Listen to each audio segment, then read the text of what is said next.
So I believe it's a go because he didn't say anything. He didn't say anything like it wasn't. So I think so. I still don't know how I'm starting off. I guess I'm gonna start with Romans 11. Yeah, I'm starting Romans 11, and then I'm gonna try to go away from there. All right. So there's a phone number too. There's a phone number too. This coffee burnt my tongue. So let me give. So it's in the chat. And let me give.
Okay.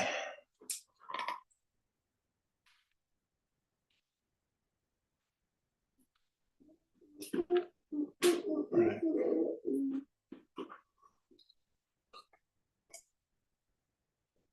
All right. So let me do this. I got a feeling he'll try to be slick.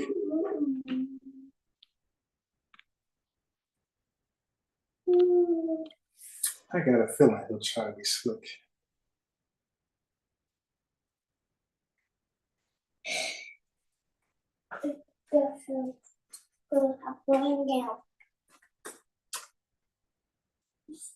I got a feeling he'll try to be slick. All right, so 8925.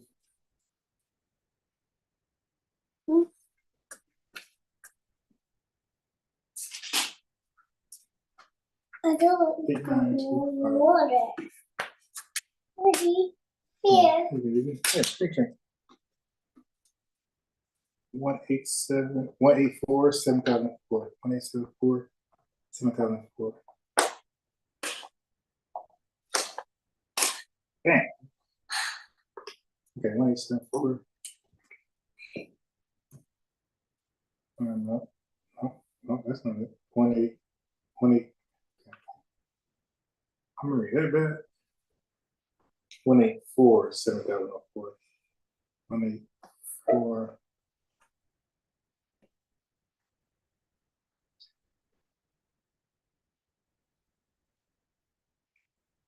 I got it.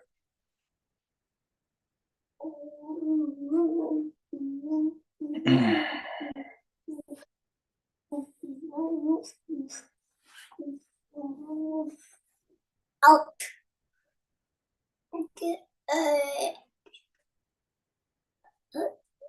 This.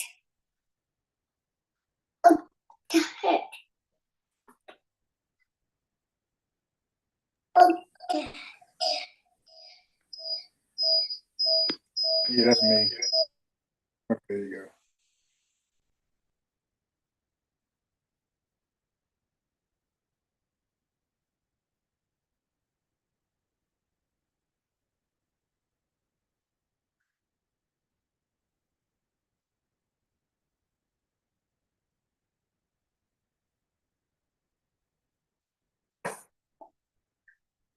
Hello?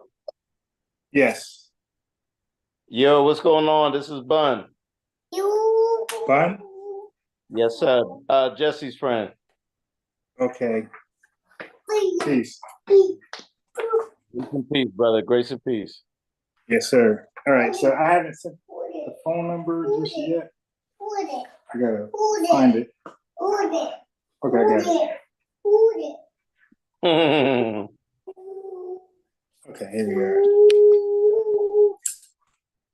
Yeah, this is gonna be funny.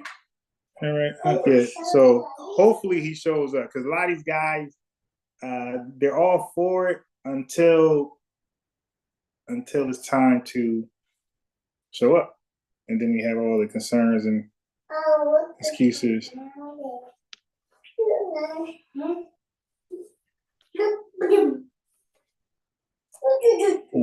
All right. 301 7. So waiting for a few people to join, then we'll get started.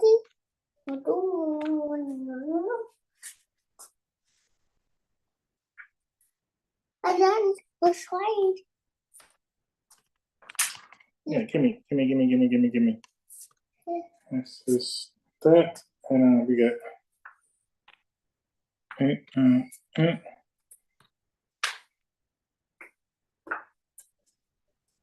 5184.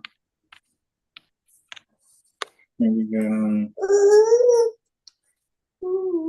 okay.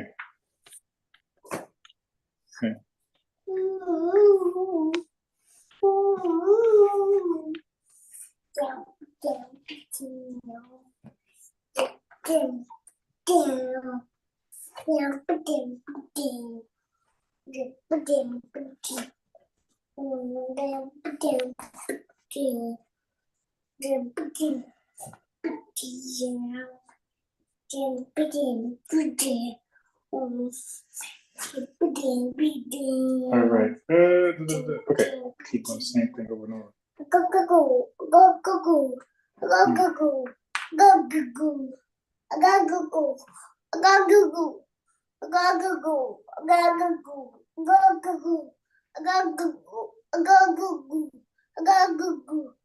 go go go.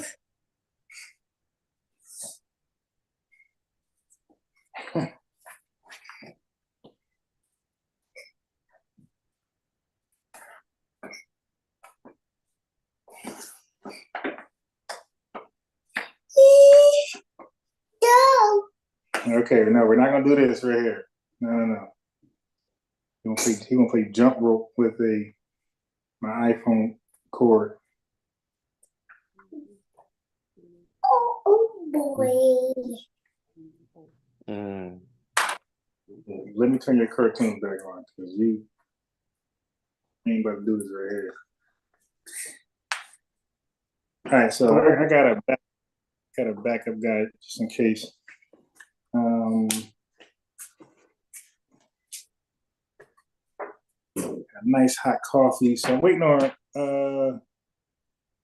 one other person. How old's your son, Swazi? He's 2.5.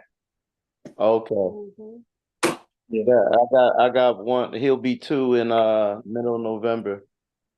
Oh no, November? Yeah, well, he'll be 3 in November 15th. Oh, November 13th, 2 days. Wow. Okay. Wow, that's crazy. Yeah, so he's almost exactly a year under. So 2, so he's already walking, right? Oh yeah, he running, man. Yeah. Running. I'm trying to think where he's at right now. So he's running, right? Because he is. So he's like wait, he'll be 2 in November, right? Yeah, the 13th. Yep. Yeah. So he's 1.5. Well, now he's past a half now. Yeah. All right, so I got Meecher now, so now I'm gonna invite the guy. All right, is he talking or like no? He ain't talking. Oh yeah. Yeah? He says his alphabets, his numbers. Okay. Yeah, he says his words. Yep. He loves Elmo. Okay. Yeah. What cartoons have you watched? It's a friend. Elmo. Okay. Elmo and Bluey. Bluey. Okay. Really? Bluey? Yeah. My son wasn't into Bluey. I try to get him. I like Bluey. Yeah. Yeah, but he was not into Bluey. Well, what about what type of toys he likes? Yeah, cars. Well, this dude. Hey, Swaz, listen to this. He posted a short on one of my son's YouTube channels, and then my son said he don't even know how to post a short. Yo, I'm telling you, I was bugging out because I'm like, what are you doing with that phone? It's an Apple phone. Yeah. And then I took it from him, and it was a short with him. He just did it. And I showed my wife. I'm like, yo, this boy did a short. That is funny. That is crazy, man. I was like, wow. He's smarter than me. Yeah, that is hilarious. Okay, go. All right, so here's the thing. I'm going to say, so once the guy joined, right? As soon as he joined, I'm going to say, hey, 216, and that's going to be Meech. I'm gonna say 216. Is this your first time? And then Meech is going to respond, whatever. And then I'm going to address the other guy, like right after me. So when I say 216, that's to Meech. And then Meech is going to respond. And then the other guy going to respond. All right. So you going to change my name? No, because if he knows your voice, he's going to know. You want me to just put my phone number in? You know what? Just put 216. Yeah, put agent 216.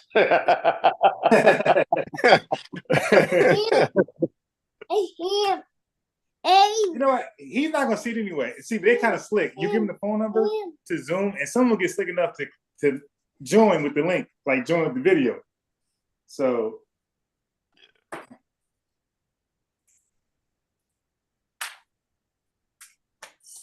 Yeah,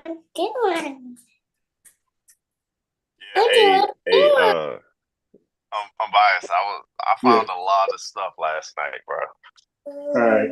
Well, yeah. So once I get this guy going, at some point you could jump in and if you want, but because I'm gonna keep him on one path. We ain't gonna be doing like how you did yours, all over everywhere.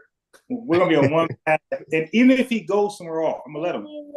And I answer this crazy question. I'm gonna bring him right back where I left off at. So we ain't gonna rabbit hole gonna be closed.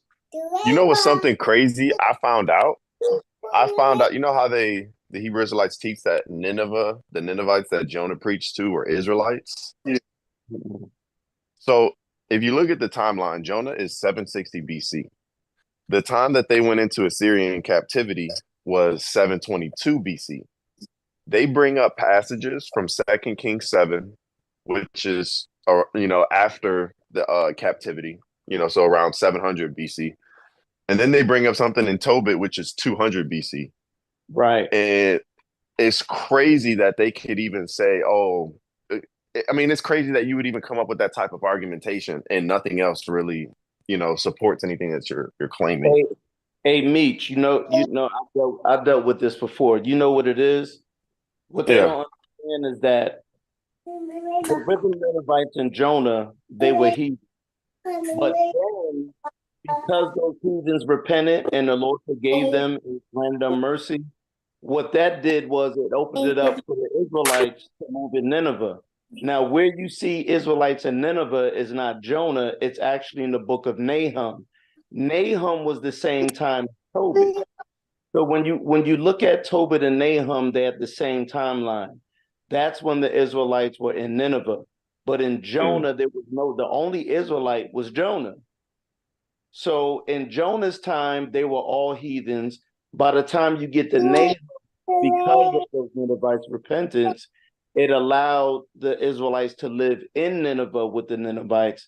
But Nineveh went off in the book of Nahum and Tobit, not because of the Ninevites, because the Israelites that moved in with the Ninevites, they started going off then. So they think they're slick. They're hoping you don't know that Nahum is where there were Israelites in Nineveh, and they're hoping you don't put the two.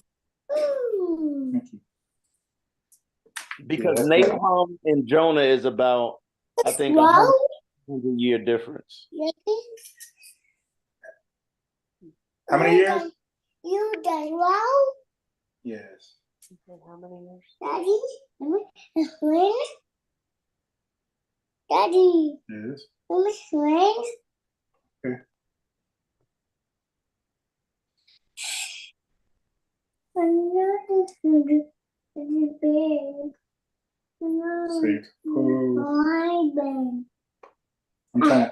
So a lot of times with the biggest guys, What's the DD when they don't do good, they close out their account. So I'm over here getting a good picture of them. Damn, which one is he?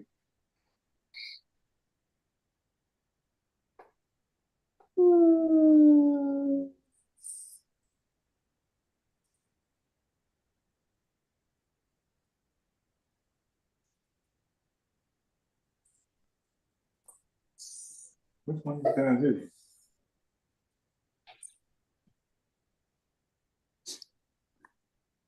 All right, so I sent. All right, let me try this. Photo. Bro, I did not know that working with females would be like this stressful. Yeah. like, bro, like it's oh my goodness. Some of the it's cool, like they organize and stuff like that, but sometimes when they pettiness come out, man, like you as a guy, you just like don't care, and it just agitates you. Right, yeah. Like, bro, somebody called in sick for night shift, and nobody wants to pick up night shift, and I'm not coming in. So I'm like, y'all got to figure it out. All right. So the main Shikari guy. Okay. So I'm thinking about sending a number to this other guy who's ready. All right. Shikari guy, I don't know what he's doing. I might make him wait. So when he becomes ready, I might make him wait. But oh no, he's seen it. He's seen it. So he might be calling in now. All right. Okay, so now let me see where I'm gonna start it. Oh, Romans 11.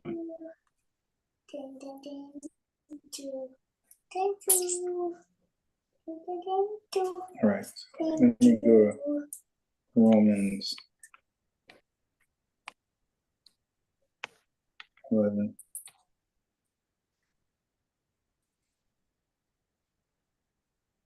Let me share my screen. Yeah, I don't know how my live ended last time. I didn't end it. It just ended by itself. I don't know what that was about.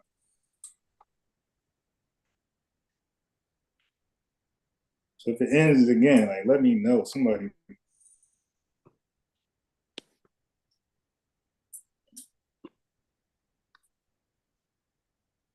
Okay, so he's seen it. So let's see if he calls in, and then we'll be ready. I'm trying to think. Where can I? Let me see some safe passages I can read while he's here.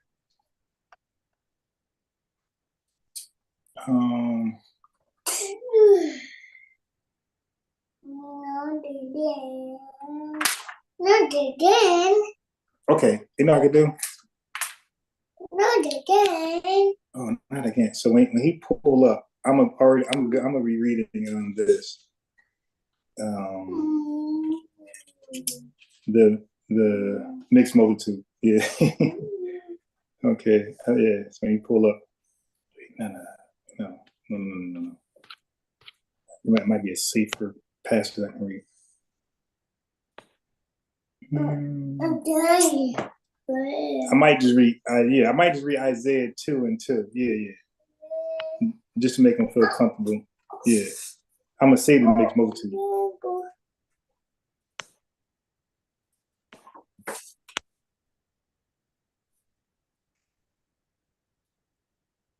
I can also do Father of Many Nations. These are like safe passages where he ain't going.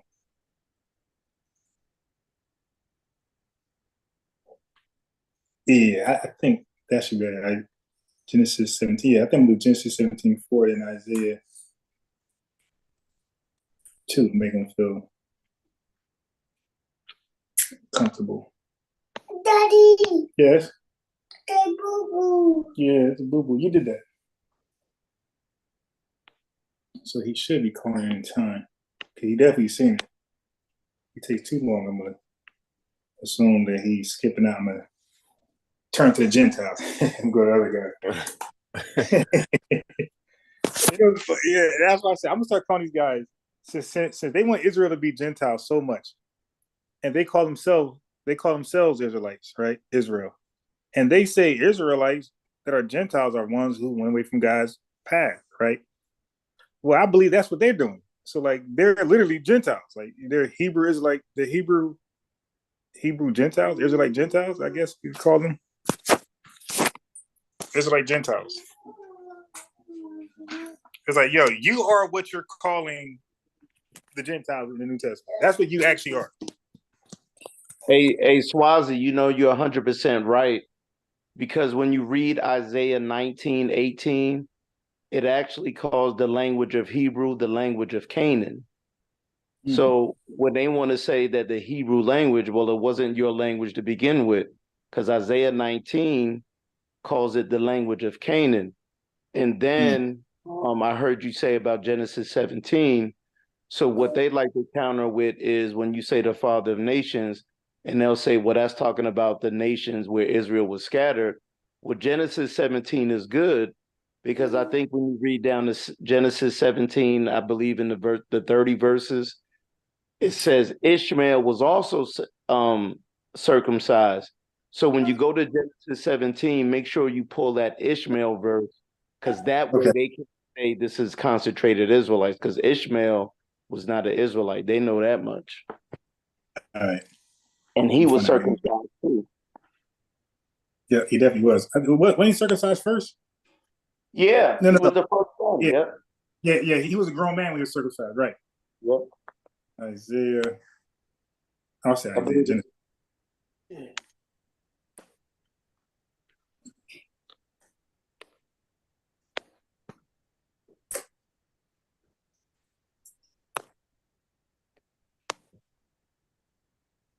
And I won't stay here too much.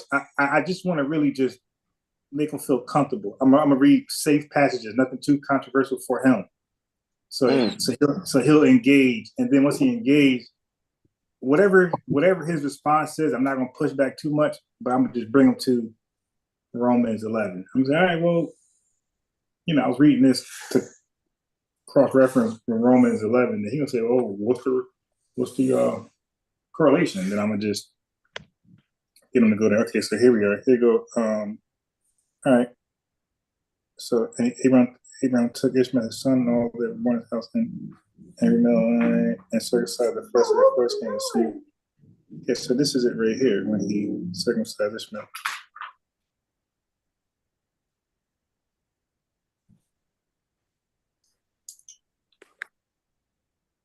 All right.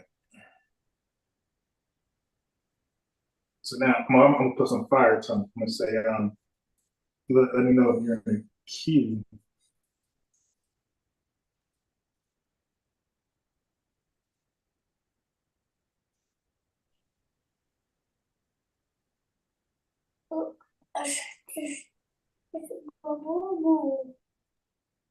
Hey, Swazi, I heard you from Jersey? Yeah, Yeah, I went to high school in Jersey. You ever heard of Hightstown, New Jersey? Hightstown. Is that is Mercer that County?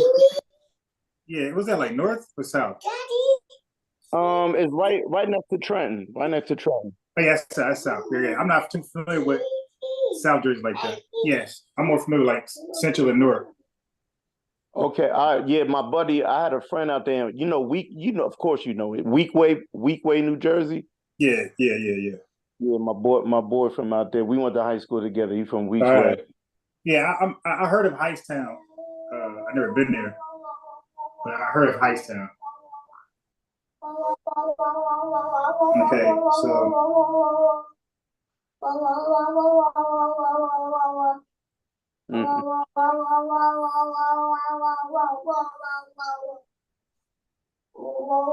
where you live at now? Oh, I'm in Pennsylvania. I'm up in Lancaster County with the Amish and Mennonites. I'm with Okay, yeah, you over there. Is that like near like the Bethlehem and all that stuff over there?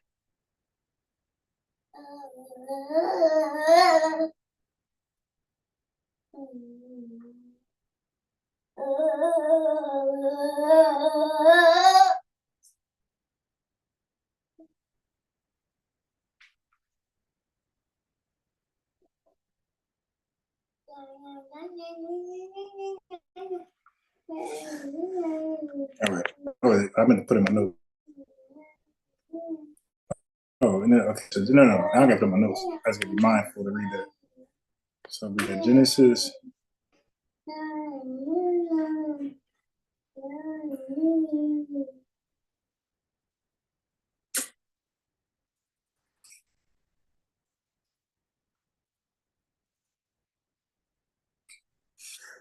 Yeah. Also, what they like, cause even Nietzsche had I think made an argument for them when Genesis.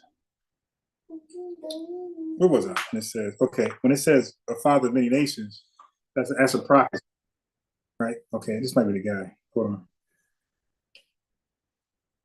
Yes, him. All right. So let me stop sharing.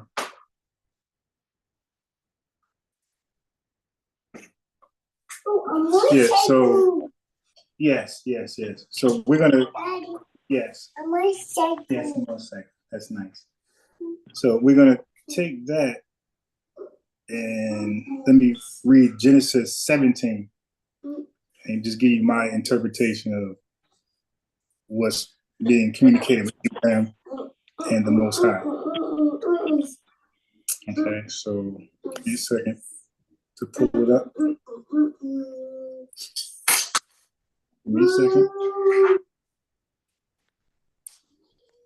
All right, so Genesis 17 and 1. It says, when Abraham was 90 years old and 9, the Lord appeared to Abraham and said to him, I am the Almighty God. Walk before me and be thou perfect. And this is when the covenant actually begins, okay, with Abraham. It says, and I will make my covenant between me and thee and will multiply thee exceedingly. So this is what I learned when I was earlier in my life, when I was in like Sunday school. But it checked out to be correct, okay? So it said, I will make my covenant between me and thee and will multiply thee exceedingly. This is before, if y'all confused, this is before he was blessed with his new name. So sometimes the Most High, when he sees favor, he'll change your name like an honor. So he says, Abraham fell on his face.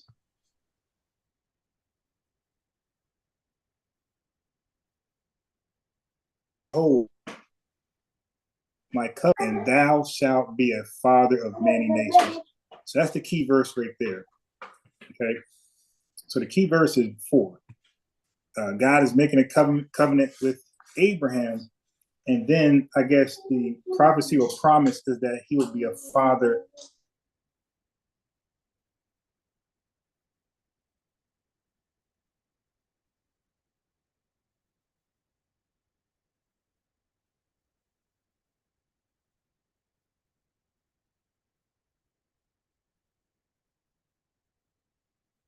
of many. That we know by name, which is Isaac and Ishmael. So we know Ishmael ended up being Ishmaelites, and we know that Isaac ended up having a kid named Jacob, Esau, Edomites, and then you got the Israelites from there. Okay, but that doesn't mean that sums up the nations, the plurality of nations. It's possible, and what I come across and come to believe that it's also future. It's for later too, during the time of Christ. So it's opening the door for other nations to possibly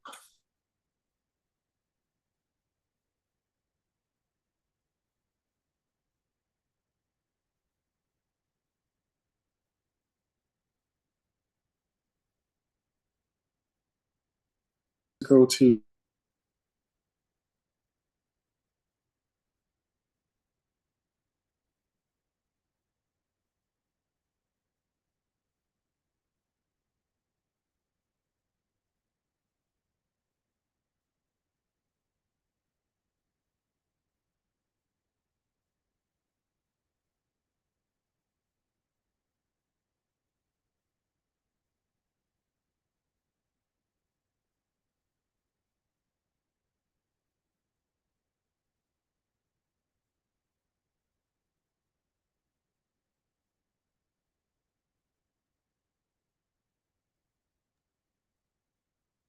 Hello?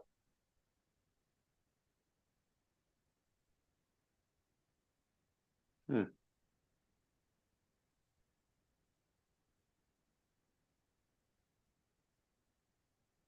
Now, Abraham's generation. Daddy, Yes. I'm not swimming. Mm, I'm not swimming. no son. All right. And okay. So, and I will give unto thee, until I see it after thee, the land wherein thou art a stranger. Daddy, Yes. take the bag. Okay. Go over there. And everlasting possession, and I will be their God. Okay. And God said unto Abraham, thou shalt keep my covenant before covenant, therefore, thou and thy seed after thee in their generations.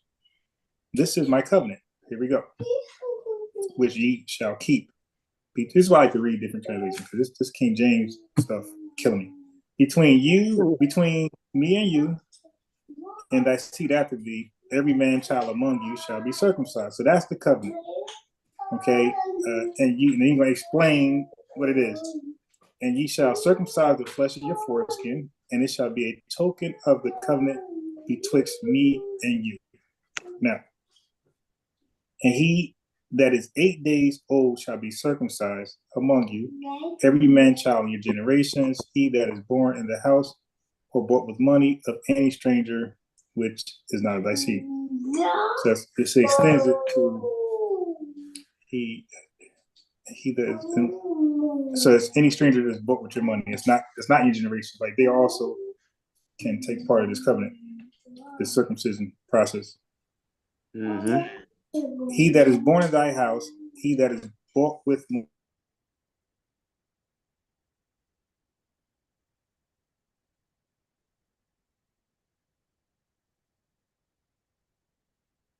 is not circumcised, that soul shall be cut off from his people. he has broken my covenant. So you see? So the not circumcised, the uncircumcised, they're not part of this covenant. Okay. They're cut off and they've broken the covenant. So this is pretty much dealing with Abraham's seed. Okay, then it says, and God said to Abraham, to Sarah that wife, thou shalt not call her name Sarai, but Sarah shall I call her name. And I will bless her, and I will give thee a son of also of her, because he had one with Hagar already. Yea, I will bless her, and she shall be a mother of nations. Kings of people shall be of her. So kind of same thing. Then Abraham fell upon his face and laughed and said in his heart, shall a child be born unto him that is 100 years old? Okay, so so he didn't really think that was possible, but God reconfirmed in verse 19, and it said, so Ishmael, verse 20, he's gonna be blessed, and his blessing was that he'll be fruitful and multiply and grow exceedingly. He'll have 12 princes that he shall beget, and I will make him a great nation. Okay. And then, but the covenant is he's going to establish with Isaac, which Sarah shall bear unto thee at this set time of the next year. And he left off taking with him, and God went up from Abraham. And then verse 23 is the first act or practice of this token of circumcision. And Abraham took Ishmael, his son, and all that were born in his house, and all that were bought with his money. So that's his physical generation. That's his the people who bought money, the strangers. They're all being circumcised to be part of the covenant. And circumcised the flesh of their foreskin in self-same days of God said to him. No, this is Ishmael. So this is Ishmael's house. Yes. So I'm like distracted about his nose back here. All right. And Abraham was 99 years old when he was circumcised in the flesh of his foreskin. So Abraham was also circumcised. And then it says in verse 25, and Ishmael, his son, was 13 years old when he was circumcised in the flesh of his foreskin. In the self same day was Abraham circumcised and Ishmael, his son. And all the men of his house, born in the house and bought with money of the stranger, were circumcised with him. So at this point, everybody but Isaac was circumcised. Like, so the covenant was going through Isaac, but he was going to be last. He's not even born yet, so he's going to be last to be circumcised. And I guess his seed offspring following afterwards. But it's interesting to see that the circumcision was with, you could say, can we say Gentiles now? Because these guys are not part of the promise of Sarah having a child. So they're already circumcised. Ishmael, Gentile, and all of the strangers were Gentiles, and they were bought with money. So they was all circumcised. Okay. So I think that was important to go back into Romans 11. Okay, so let's go back into Romans 11.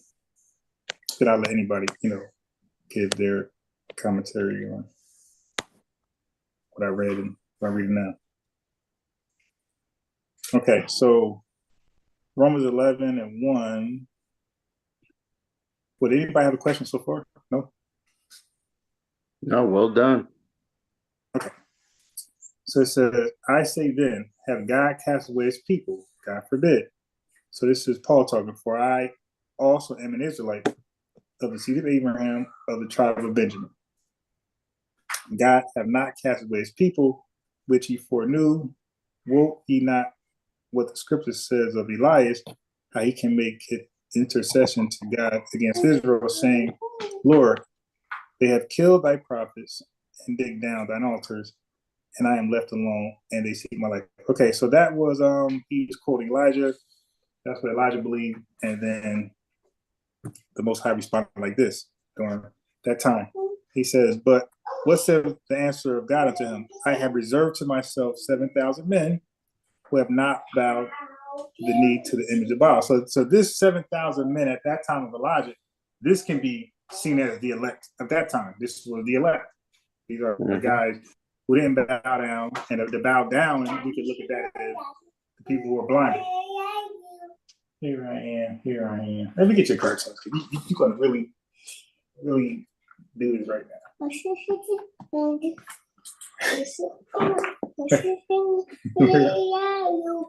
Here I am. How do you do? Okay. That's like a ritual that he All right. So all right, so we can see that 7,000 as the elect at that time. Even so now verse 5 says, even so, then at this present time. So Paul's bringing it to the people who's talking to now. Also, there is a remnant according to the election of grace. So he's saying there's a remnant now. And if by grace, then it is no more of works. Otherwise, grace is no more grace. But if it be of works, then it is no more grace. Otherwise, work is no more work. All right, so give me, pause it right there.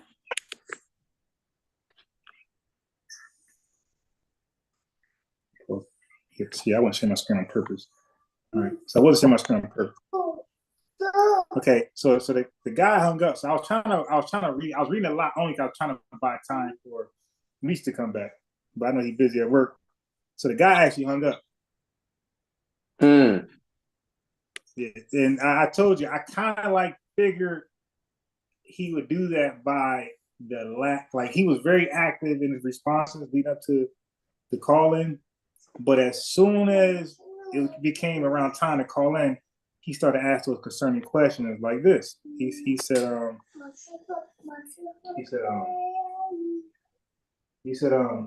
what exactly this again? Like, where your monster truck?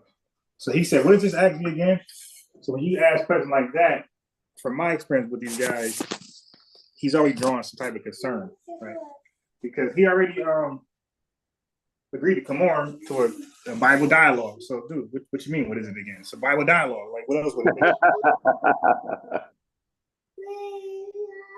Okay, so I had already kind of expected by that behavior him to hop off kind of early, but I was trying to buy time for because I didn't want to address him directly. Stop yelling. Here I am. Okay, go.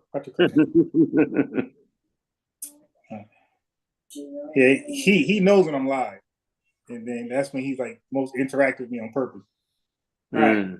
So let me get my backup guy.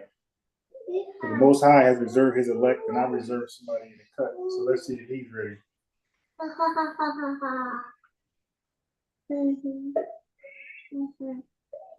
do you do? All right.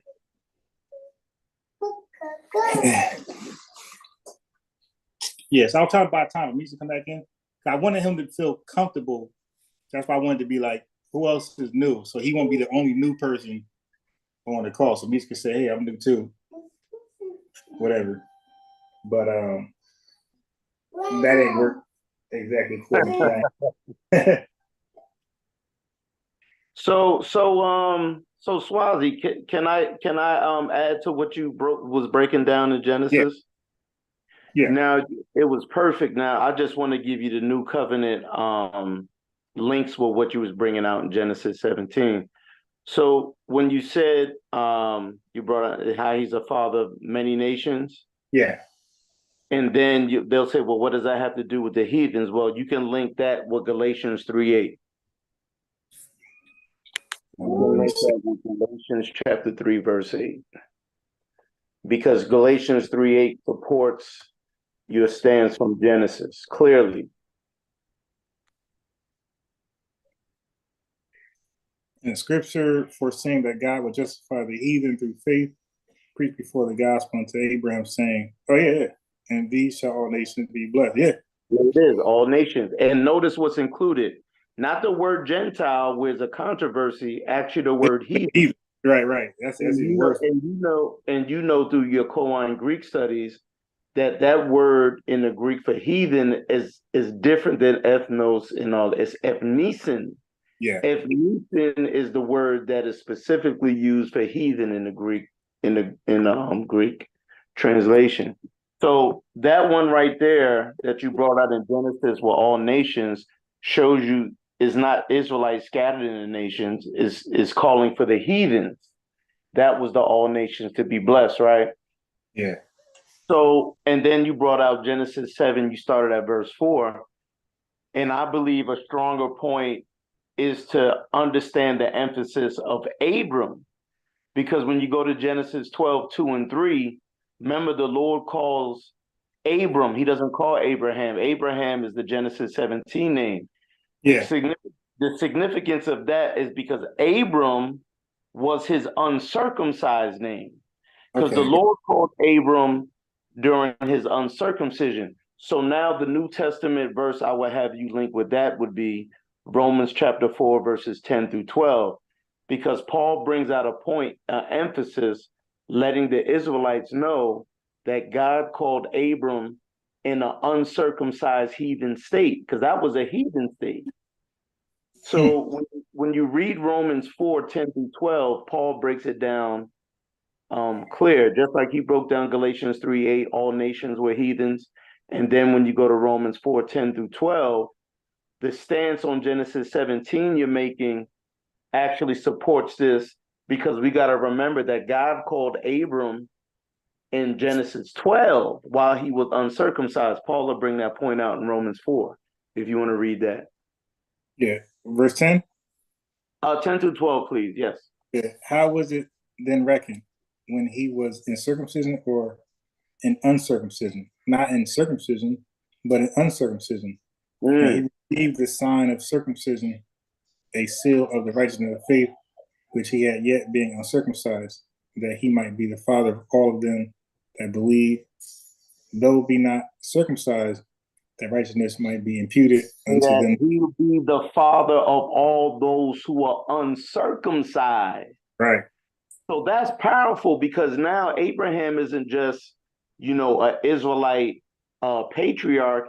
He's a patriarch of everybody, heathens who believe, Israelites who believe. So your case for the father of all nations is supported as heathens in Galatians 3:8. Your case with him being given the token of circumcision in Genesis 17 is highlighted because Paul is trying to emphasize, remember when he was called by God basically in a heathen state, because he wasn't given the name Abraham, nor was he given the covenant of circumcision, because God was telling us that circumcision was a sign he already was accepted by God. So circumcision wasn't the initiation. Him being called in Genesis 12 was the initiation. Genesis 17 was just the icing on the cake to solidify his calling, that God would accept him. So understanding that the token of circumcision in Genesis 17 wasn't the end all be all, and it wasn't even the beginning, because the beginning was in Genesis 12, that the Lord massively hid this, that I'm calling people from all nations. I'm calling people uncircumcised who don't have the covenant of circumcision. So that was something that Israel missed through their journeys before Christ came, because they were so busy mutilating the flesh that they missed the whole point of having faith. So everything became works of the flesh, and it became, as Paul will call them, the mutilators. So they were so focused on works and cutting off foreskin. And then what they didn't understand too, you're leaving the sisters out, because women can't receive a token of circumcision. So now women aren't included in the covenant because they can't get circumcised. So we know that circumcision had a means to an end, because if he received Abram as an uncircumcised heathen, then he'll receive anybody who has faith in that same physical state. Yeah. Those were just links to the new covenant I wanted to give you to support your stance. And then the last one was Genesis 3:16 to show you who Isaac represented. and how Isaac was that seed You that mean God Galatians? promised, Abraham. Galatians 3:16 shows you who Isaac represented. Hold on. Because there's no way you can be an antichrist and not understand who Isaac represented. Paul makes it crystal clear. And now to Abraham and his seed where the promise was made, he said not, and to seeds as of many, but as of one, and to thy seed, which is Christ. See that? So Isaac was a foreshadow of Christ. That promised son by God, the promised son that God promised Abram before he even got with Hagar and had Ishmael. Because God promised him a son before he even laid with Hagar. But Abraham fell into unbelief. That's why the Lord didn't talk to him for 13 years. Because Abraham fell into unbelief. He didn't think God can make something out of nothing. Abraham felt he was too old to have a child. Remember, he was trying to do this through his will. But God says, when I promise something is going to happen. So Abraham had that spell of unbelief. And then that's why the Lord comes around and talks to Sarah and tells Abram to cast out the bondwoman and her child, cast out Hagar and Ishmael, so that this promised son, who was a foreshadow of Christ, can be the heir, the inheritor of everything that God gave Abraham. So we see it says, not unto seeds as unto many, but as unto one. So you can't make Isaac the nation of Israel, because that's many seeds. It says one seed, which is Christ. Right. So when you add that proponent of Christ to Isaac, again, it can't, because a lot of those Israelites think it's unto seeds as unto many. But Galatians 3:16, the stipulation, it says one seed, which is Christ.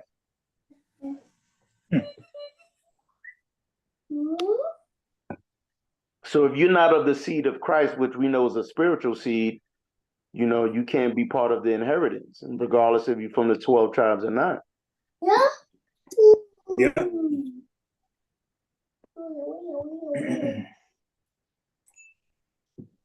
I was with these guys over 24 years ago, Swazi. I was with them. I was in it deep in Philly.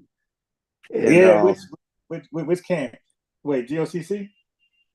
Before they was GOCC, they were called Light and Body Christ Church. And then that before they was GOCC, we were called Light and Body Christ Church under Bakar Shiar. Yeah. And there was so many things going on, man. Right before they split, the Lord grabbed me out of there. And I think a week later they had a split. And that's when Bakar Shiar had grabbed a lot of those people that was in that church and took them over to Egypt. And you still got people still stranded there from 2007, man. So was you with them when he was out there in Philly teaching in front of, I think, that Walgreens? What? Not when he was GOCC. I wasn't with him when he was GOCC. All right. When he was before he went GOCC, because GOCC started because Bakar Shiar was kicked out of that Light and Body Christ Church. Oh. So Bakar Shiar figured, if I start my own zone, nobody can kick me out. Right. And that GOCC took off, man. That thing is like worldwide now. Yeah. And he has a house up in Jersey, up in y'all know where Princeton is, right? Princeton, New Jersey. Yeah. He got a nice big old house. One of his many houses. One of the cats that we used to roll with, he went down there, and he's living off the people, man. Teaching them, because a lot of the stuff that Bakar Shiar teach with the Gentiles and the whole name Ahaya Shah Ahaya, and a lot of that stuff he got from me. I used to teach him a lot of that, what they would consider church doctrine. But then he put his little twist on it, saying the Gentiles can get it, but they'll be servants in the kingdom, the Israelites. I never taught him. They still teach that the Most High's name is Ahaya Shah Ahaya, because I showed him in Exodus 3 that when it says I am who I am, that in the Hebrew said Ahaya Shah Ahaya. But what I didn't know at the time I gave them that was an old covenant name. That was not how the Father wanted to be addressed. We know Christ came and showed us that the Father wanted to be addressed exactly what he is, Father. So the Father is what all the children of God call him. We don't call him by a sacred name. So there was a lot of things I didn't know because I was still a babe, but man, it was a journey, brother. It was a long journey. 24 years ago, man. The journey. Dang. Yeah, dang. Yeah, I got wind of so I got wind of GLCC when he did GLCC, when he was just street teaching in front of that Walgreens over there, his favorite spot. And okay. I didn't know he was from something else and got kicked out. Well, what did he get kicked out for? Oh man, the whoremonger, sleeping with all the women in the church. Wow. You know, because he always thought he was Ralph Tresvant. You know, he still tried that dude. He's every bit of 64, 65, so he still think he gonna make a big thing. Yeah, I remember him doing like an album. Yeah. He always wanted to make it big as a singer more than even being a prophet. Yeah, he had. I remember one Passover he had where he had some brothers rapping. I remember that. Yeah. Wow. Hey, what happened? He said he's 60. I know he was that. I know he was up there like that. Yeah, he every bit. He's. I think he was my age now when I first met him. I'm 50. I'm gonna be 50. So he every bit of 60. He's about 65 now. Damn. Yeah, he don't look it, but he at all. Yeah, because he and Nathaniel 7 started streeting at the same time, basically around the same time. What was the name? Nathaniel 7. Mm. Yeah, because neither one of them had like a church. I remember Nathaniel. Oh, okay. I remember Nathaniel was street teaching, and he had all he had was Barak Shaw, but he didn't even have him too much. Like he had Barak Shaw pretty much when it was like in a closed building. But when he was first out there, he was by himself. Mm. Yeah, Ricard really wasn't. He had some people with him when he was street teaching. He wasn't like complete. I don't remember him being completely by himself, but I remember Nathaniel 7 being by himself totally. Nobody but him had the street teaching. Did he have a reader? I'm not sure. Well, that's how. Well, remember, Ricard Shiar came out of ISUPK in Philly, 33rd Street, and the reason why he left there because they promised him a position in ISUPK. Where General Yohana has now. He was supposed to be where Yohana's at. So when they didn't give him that, he rolled out.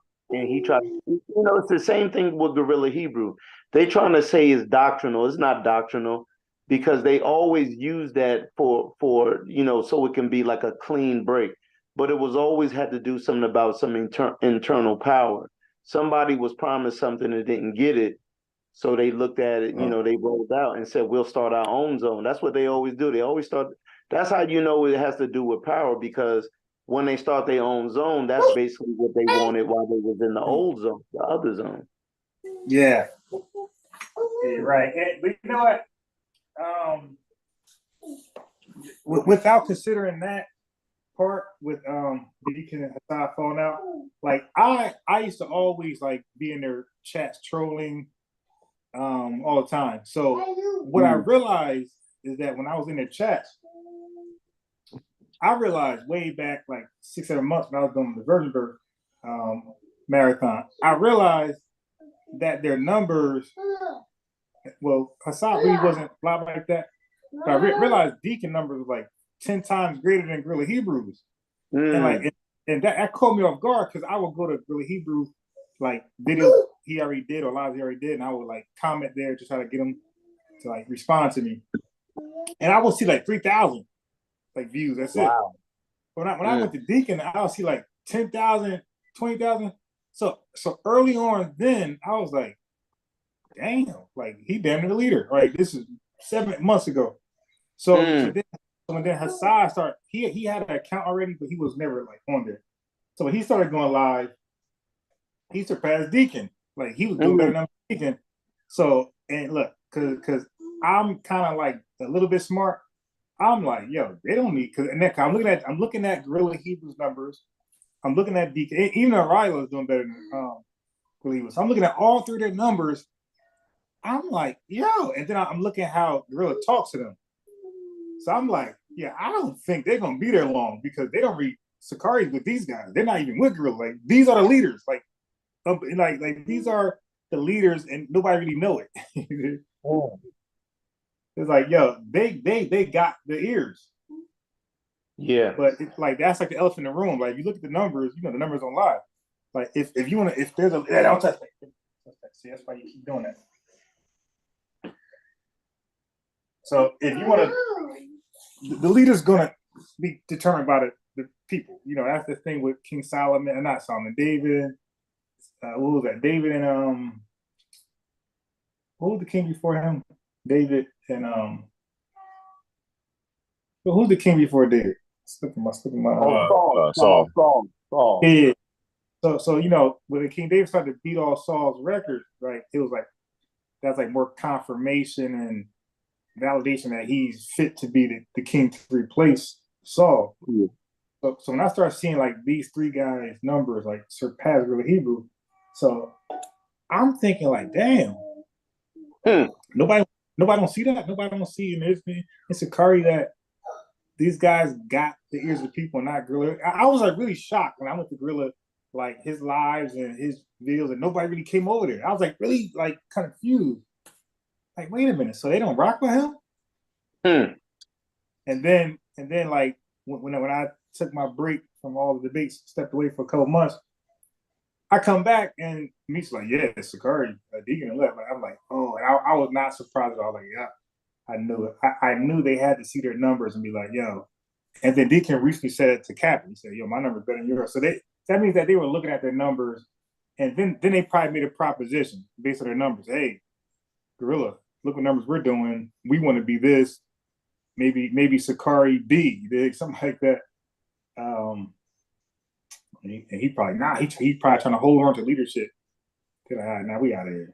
And why? Yeah, that was not a smart decision by him. Yeah, we out of here and watch me take Sakari with us. And really, he was like, yeah, they split, but Sakari is still Sakari. They ain't leave with them. The hell he didn't. Well, Swazi, remember, even before that started happening with the kings, that was happening to Israel in the wilderness. Because remember when they rebelled against Aaron and Moses in the book of Numbers. In the book of Numbers, Korah's rebellion. So remember Korah's rebellion, they was on that type of time back then that they was trying to split even back in those days when it was just Israel in the wilderness.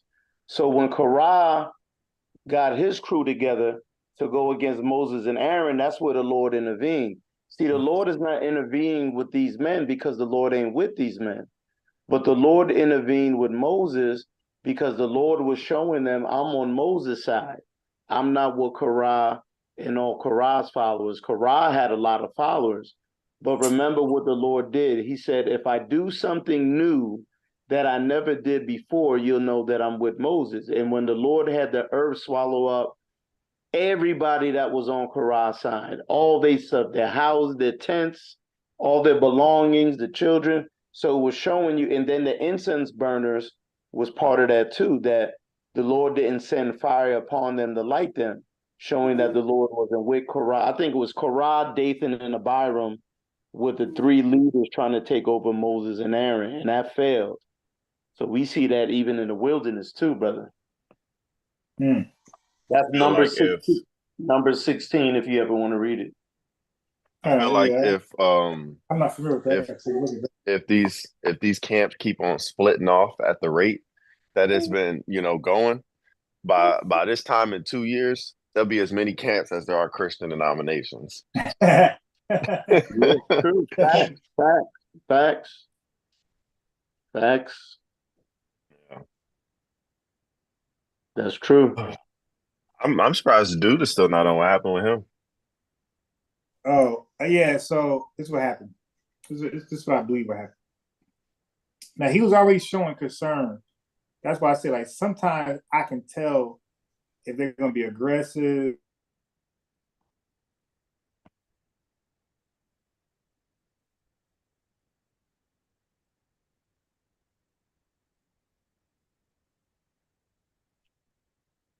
Am I lagging? Like an hour time around the time we're communicating. I now down to a time frame where we're speaking. It wasn't like 5 hours later or the next day. When it was like 1, 2 hours later from when we're speaking, then I started to read what I believe was um, inboxes of concern. So he asked, "So what are we doing again?" I was like, okay. So they may do that. They may do that. They're thinking too much. Like he at this point, he's thinking, well, for one, if you have the truth, you shouldn't be thinking at all. Like your job is to spread it, right? So if Sakari got the perfect doctrine of the divine doctrine of the Lord, what are you really concerned about? You know. Right. So anyway, when he asked that question, I said no, just Bible study that we do often, sometimes here and there. And he ain't replied for a long while. So normally, from my experience engaging with these guys, like if they're really interested, but they really like, yeah, I'm coming for sure. They kind of reply like that. So for him to not reply, well, let me see how long it took him to reply. It took him. Okay, so he did that. He said, "What exactly this again?" At 7:21, and he never replied. He just called in at like an hour later. Yeah. So I dropped the number like around like I'm thinking like 8:30, 40. So anyway, I was reading Genesis to kind of like stall till you come back. I wanted him to again. I kind of think he's gonna run. So I wanted him to be like a little. I didn't want him to feel like he's the only new person. So that's why Yeah. that's why I had to plan on you. But based off how you just did, I don't think he was willing to stay long anyway. I think he wanted to just listen to what's being said and all that. That's why I say like when people say, "Hey, you're debating," it's like, well, yeah, We'll see. but some of these guys aren't as confident as others, And this guy wasn't. Bro, since like I think there's been at least 6 guys, which I don't hit up as many as you might, but there's been like 6 guys who have just completely ducked out of debates with me. And I've had at least like 5 of them block me because they're like, "Hey, you know I'm biased." Really? Yeah, I swear, bro, your blacklist is like everywhere with certain camps. Yeah. Like they don't once I say yes, they don't even talk to me no more. Hey, well, while we're on here, why don't we do a mock debate? Why not? All right. Okay. I'm all for that. All right. So let me, because I really didn't know where I was going to start at. I guess I was going to start at Romans 11, but that wasn't my plan. My plan wasn't to start at Romans 11. It was to start somewhere else and end up Romans 11 maybe. So what I was going to do was because if I'm going to start Romans 11, that means I got to read it and ask questions along the line. So this is what I was going to do. If I was forced to start at Romans 11, this is what I was going to do. Let me share my screen.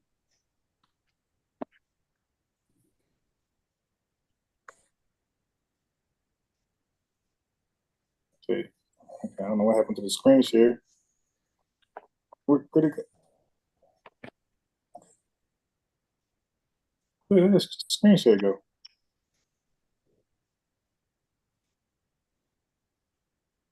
Yeah. Did I make? Yeah. I don't know where it went. All Bro, right. it's crazy how the military will cheap out on everything else except for the air. This air is always pumping, and it's always cold as crap in these buildings. Oh my God. It's like the most expensive thing. All right, hold on. Let me see. Okay, no, man. No, okay. I was typing. I was hitting the wrong button. There You goes in screen. the military, Meech?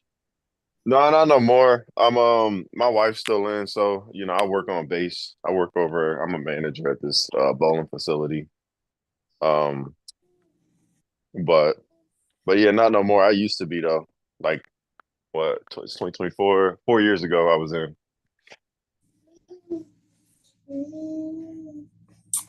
Okay, so here we go. So here's the mock debate right here. So we're at Romans 11. Right. So I guess verse 1 is we can deal with that because with people, God forbid. I'm an Israelite. See, there's Abraham. God forbid. Cool. So I already read Romans 11:2, which Elijah and the people, the elect at that time reserved 7,000 men. That's verse 4. So then, yeah, 11:5 just continues with that. The remnant according to the election of grace. And then 6, okay. So 7 is what then? Israel. So here we go. So it actually starts with these guys, One West guys. I believe they would like to start it from verse 7, where it says, "What then? Israel have not obtained that which he seeketh for, but the election have obtained it, and the rest were blinded." So the way I would present this to them will be similar to what Meech did. Okay, so this Israel. So it starts right here. So the mock starts right here. So I say this Israel. Is this everybody, or is this Northern Kingdom or Southern Kingdom? So that'll be my first question for verse 7. No. What would they say?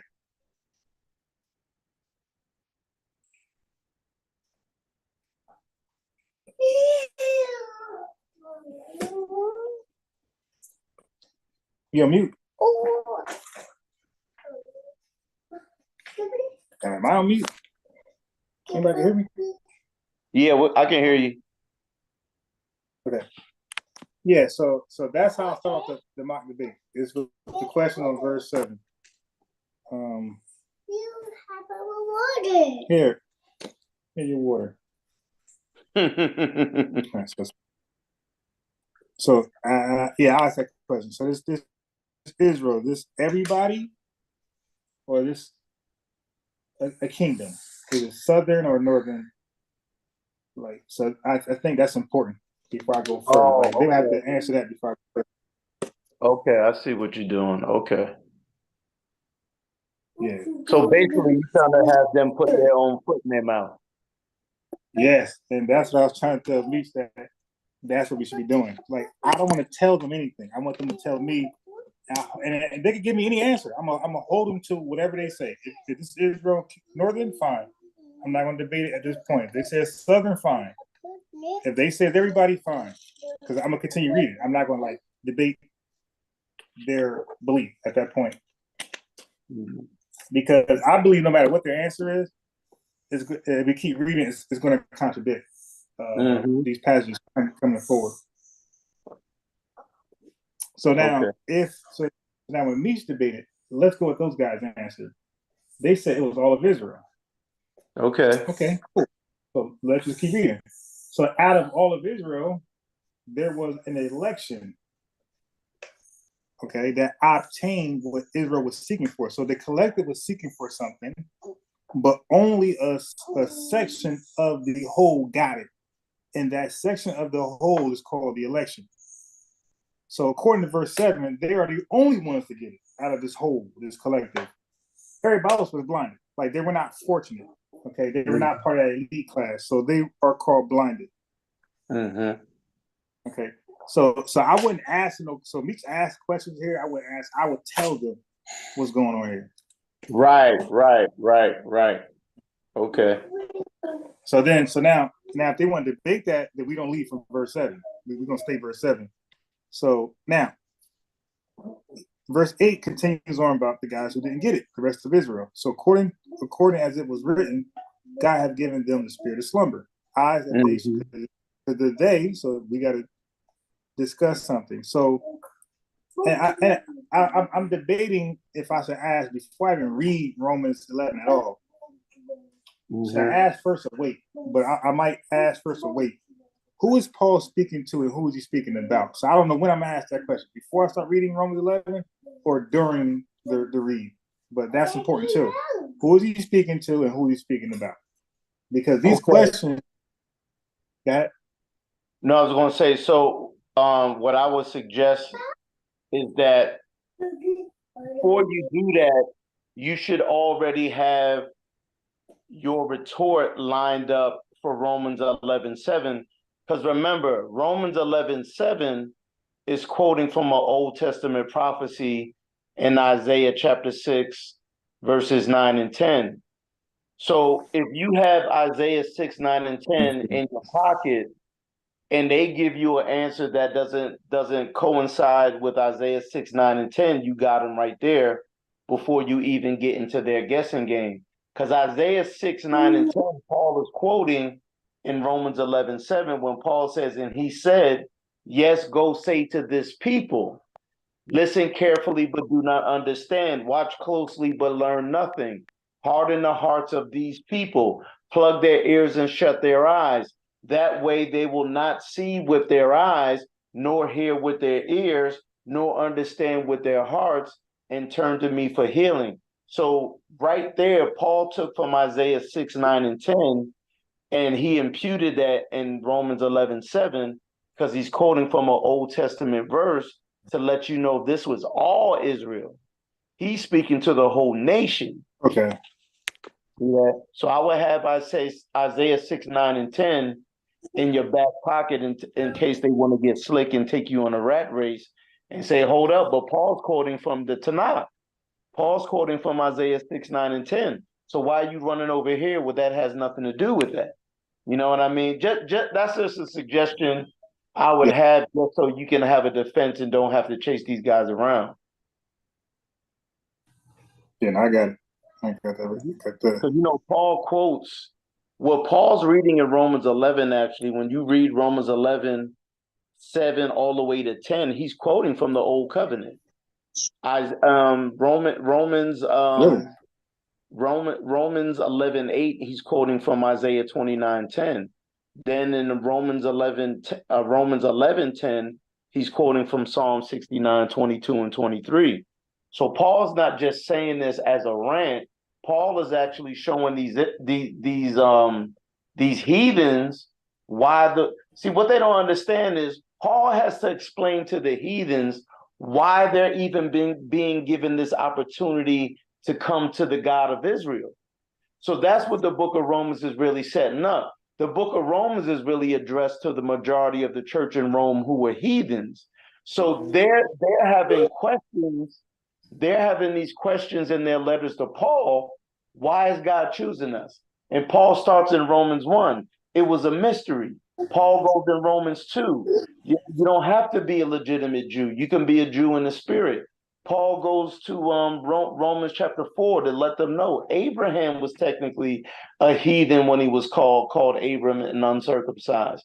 Then he goes to Romans, then he goes all the way to Romans 10, and then Paul starts quoting from some key verses from the Old Testament again, letting them know the inclusion of the heathens. So Romans 10 and 11, but the most powerful chapter in the book of Romans that is clear-cut letting you know that those believers in Rome were not Israelites is Romans chapter 15. Romans chapter 15, verses 9 to about 18 is clear-cut they're not Israelites. Because Paul starts quoting about these Gentiles before the nation of Israel even split. Paul starts quoting from Deuteronomy 32:43, where it says, rejoice with his people, O ye Gentiles. Now, Deuteronomy 32, there was no split of the 12 tribes yet. So we couldn't have been talking about Israelites scattered. That's what they love to say. But Deuteronomy 32:43, there was nobody scattered yet.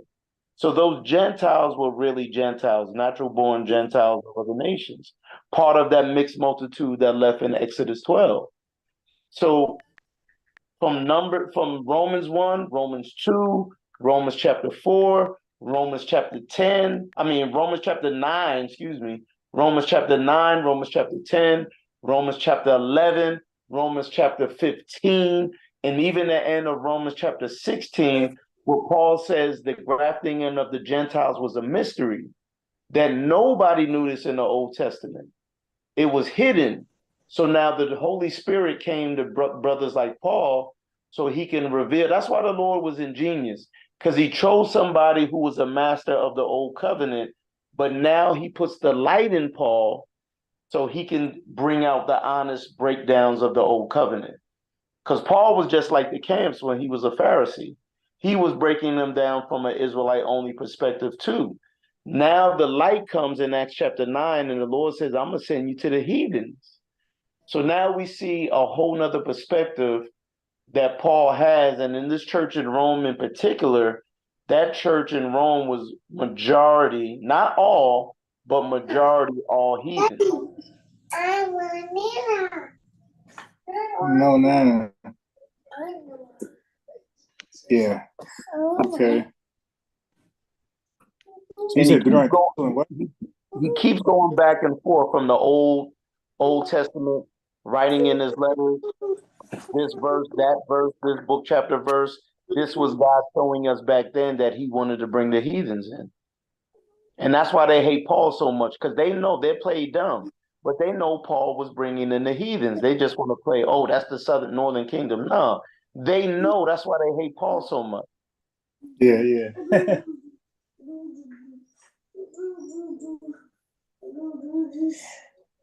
So where's that in Deuteronomy 32 that corresponds with Deuteronomy 32:43. Paul quote, that's a direct quote from Paul in Romans 15:10. So in Romans 15:10, Paul drags from Deuteronomy 32:43, where the Lord is speaking to the natural Gentiles, because there was no split in Israel yet. The split doesn't happen in Israel till 1 Kings 11, when Jeroboam and Rehoboam split the nation of Israel into two kingdoms, southern and northern. That's how the split even happened. Rehoboam and Jeroboam were fighting, and they were splitting the nation, and the Lord let it be split under David's watch. So Rehoboam and Jeroboam became the progenitors of the northern and southern kingdoms. But Deuteronomy 32, there was no split. Everybody was living in the community.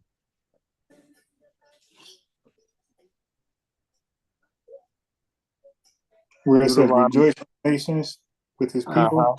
Yep, right there. Rejoice, O nations, with his people, the Israelites. So you see, he's not saying under his people, he's saying with, as an equality.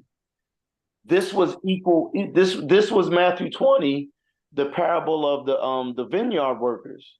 Is that when the Israelites came out at 9 o'clock, and then the ones that came working at the last hour were the heathens. That's why they said to Christ, when Christ asked them, why are you just standing around? And they said, because nobody told us to come in to work. And that's exactly what's happening now. These Israelite camps are not telling the Gentiles, yo, you part of the work too. They just letting them stand around and telling them, wait, we got to wait till Israel get it. So now Christ gives them the opportunity to work at the last hour and gives them equal pay. Equal pay. He paid them the same he paid those who started at 9.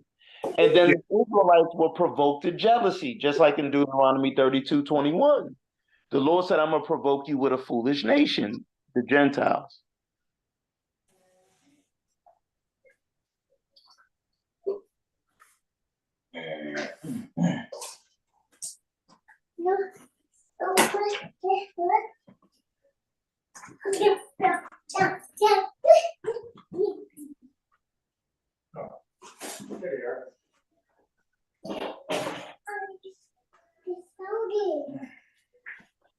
All right, so I'm gonna go. So okay, so then when I go further,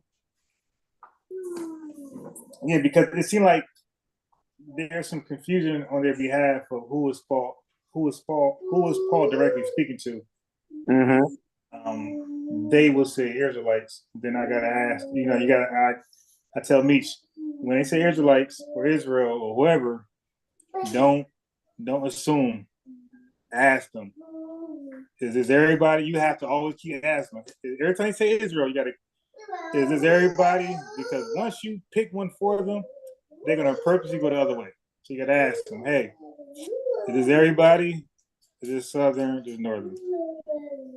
And they'll get frustrated. But hey, you guys the one that make this argument where Israel sometimes one kingdom or all kingdoms.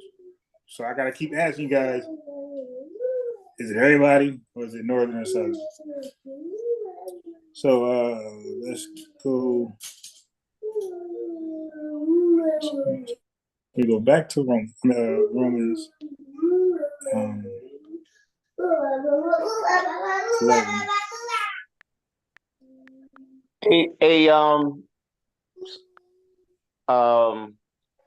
Swazi.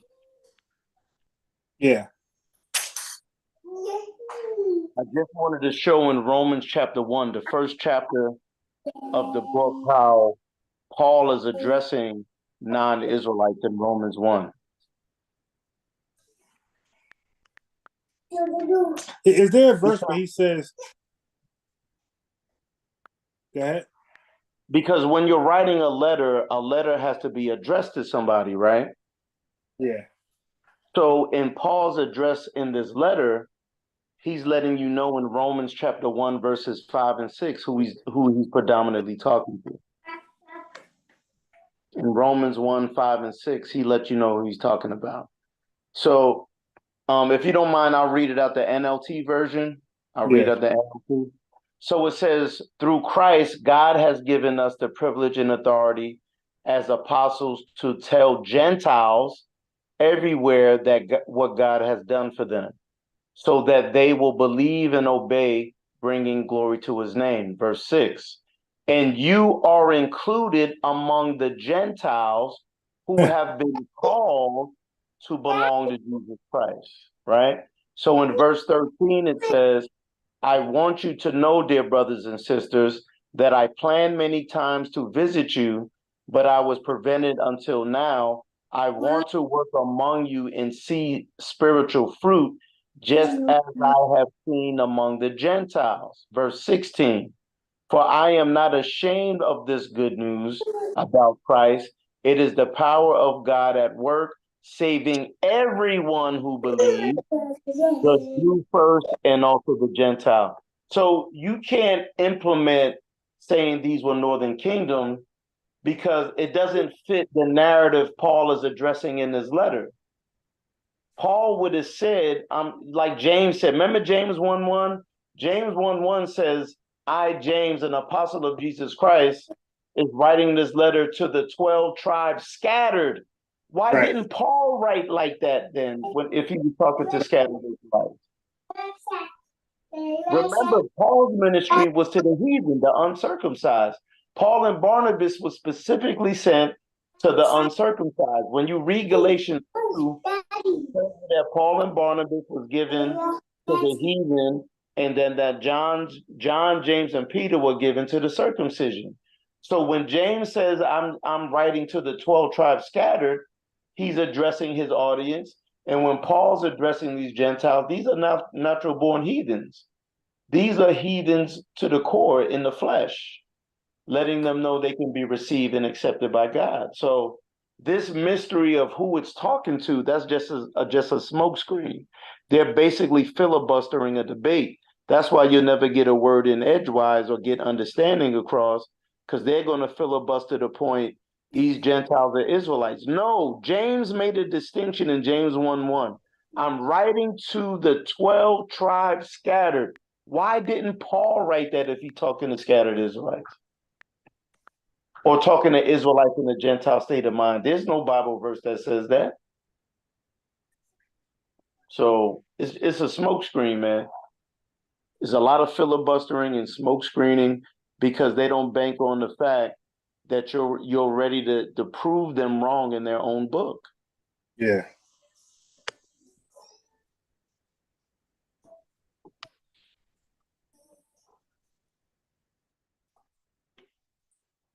Yeah, definitely says that.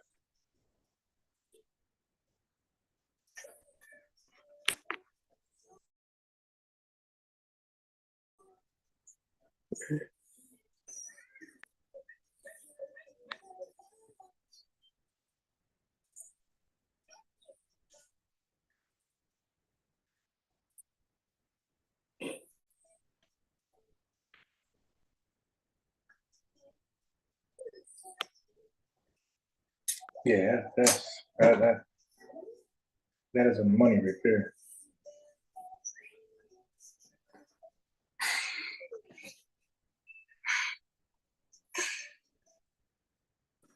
All right, so let's see what we got here.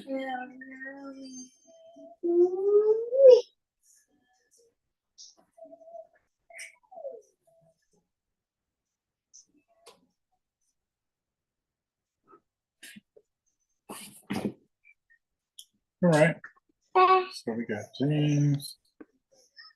We got Romans 11, 7, 8 rebuttal.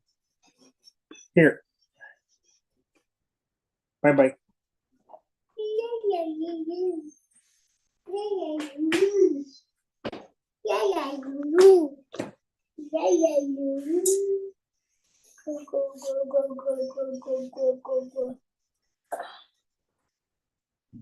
Okay, yeah, I got to do it.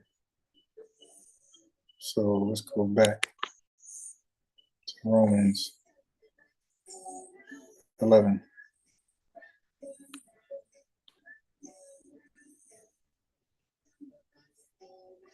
Oh, is there a verse that says, because I know you got Romans 1:16 says it says to the Jews first and then to the Greek. Is there one that says Jews first and to the Gentiles? I could have sworn I've seen it before. To the Jew first and then the Gentiles? Yeah. In what version? The KJV? Yeah. All right, let me see.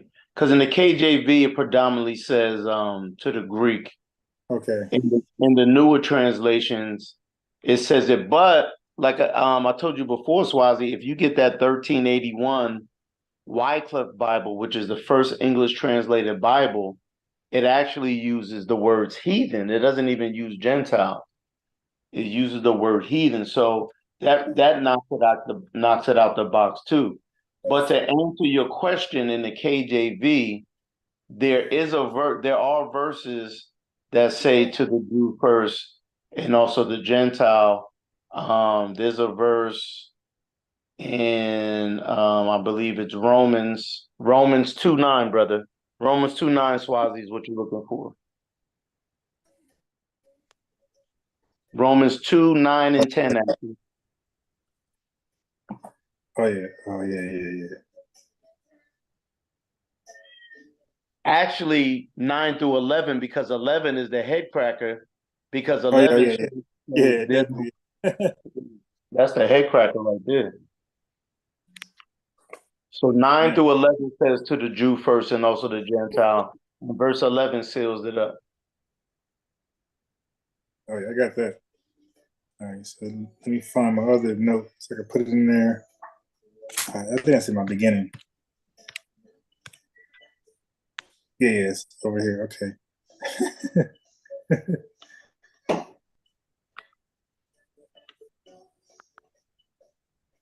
All right. Yeah, I needed to say both to the Jew first and the Greek, and I needed to say to the Jew first and for the Gentile for the way I want to get them. Got you. And it actually does. Yeah.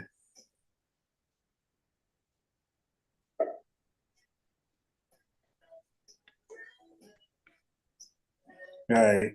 This is actually, I believe, important to get them because.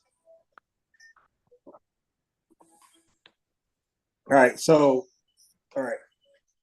So when I read Matthews 15 and 24, where Syrophoenician woman came, the Canaanite woman came to Christ, hey, my daughter needs to be healed.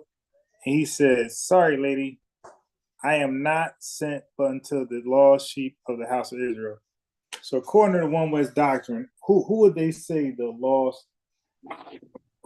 sheep of the house of Israel are? they would say is the Northern Kingdom. Right. And check this out. Look at these idiots. Okay, so when they hear the word Jew, they're gonna translate that to whom? The Southern Kingdom. Right. Judah, Benjamin, Levi. Right. Exactly. But Swaz, you know what's funny? You know what's funny, Swaz? Because I'm laughing with you. When they hear the word lost, they're thinking GPS. They're thinking directional guide. Right. But when the Lord said lost, he wasn't speaking about lost in the sense of direction, scattered. Lost meant not that you lost your identity. Lost meant that you can't find your way to God. Lost meant that, it's like saying that somebody's far gone. You guys are lost. So when he was saying lost, he wasn't even speaking in the vein of direction. He was speaking in the vein of, you guys don't even know the Most High. You're lost. Right. You know what I mean? So that even if you get them on that angle and show them verses where they didn't know what they worship. Remember Christ said, you don't know what you worship, but before. So it wasn't the lost in the sense of, oh man, they're over here. They came from Assyria. They want to get into this navigating debate. They left Assyria, then they went over here. There were Jews in Idumea. There were Jews in Tyre and Sidon. He wasn't talking about that type of loss. He was talking about loss in the sense of, you don't know your creator. You guys are far gone. You guys can't even recognize the Messiah. You guys are calling him Joseph's son. You're lost. When you call him Joseph's son, you're lost. When you say we're under the law of Moses, you're lost. That's what he meant. I come to seek and save what is lost, not direction navigators. He's talking about your state of mindset when it comes to God through Christ. That's how they were lost, not they lost their identity. Those Greeks didn't know, those Hellenized Greeks didn't know they were Jews. Sure they did. That's not how they were lost, though. They didn't know, they were Antichrist. They didn't know the Lord. That's why Paul says, I say to your shame, some of you don't know God at all. He wasn't talking about lost in a directional sense. So it's a lot of uneducated hypothesis. Because most of their doctrine is based on a hypothesis. It's not based on sound doctrine. They're just winging. They're making it up. They're hoping you're uneducated so they can get over on you. Yeah, right. They like testing the waters to see how much you know and don't know. Right, and when they see that you know, that's when they jump out the window. Yeah.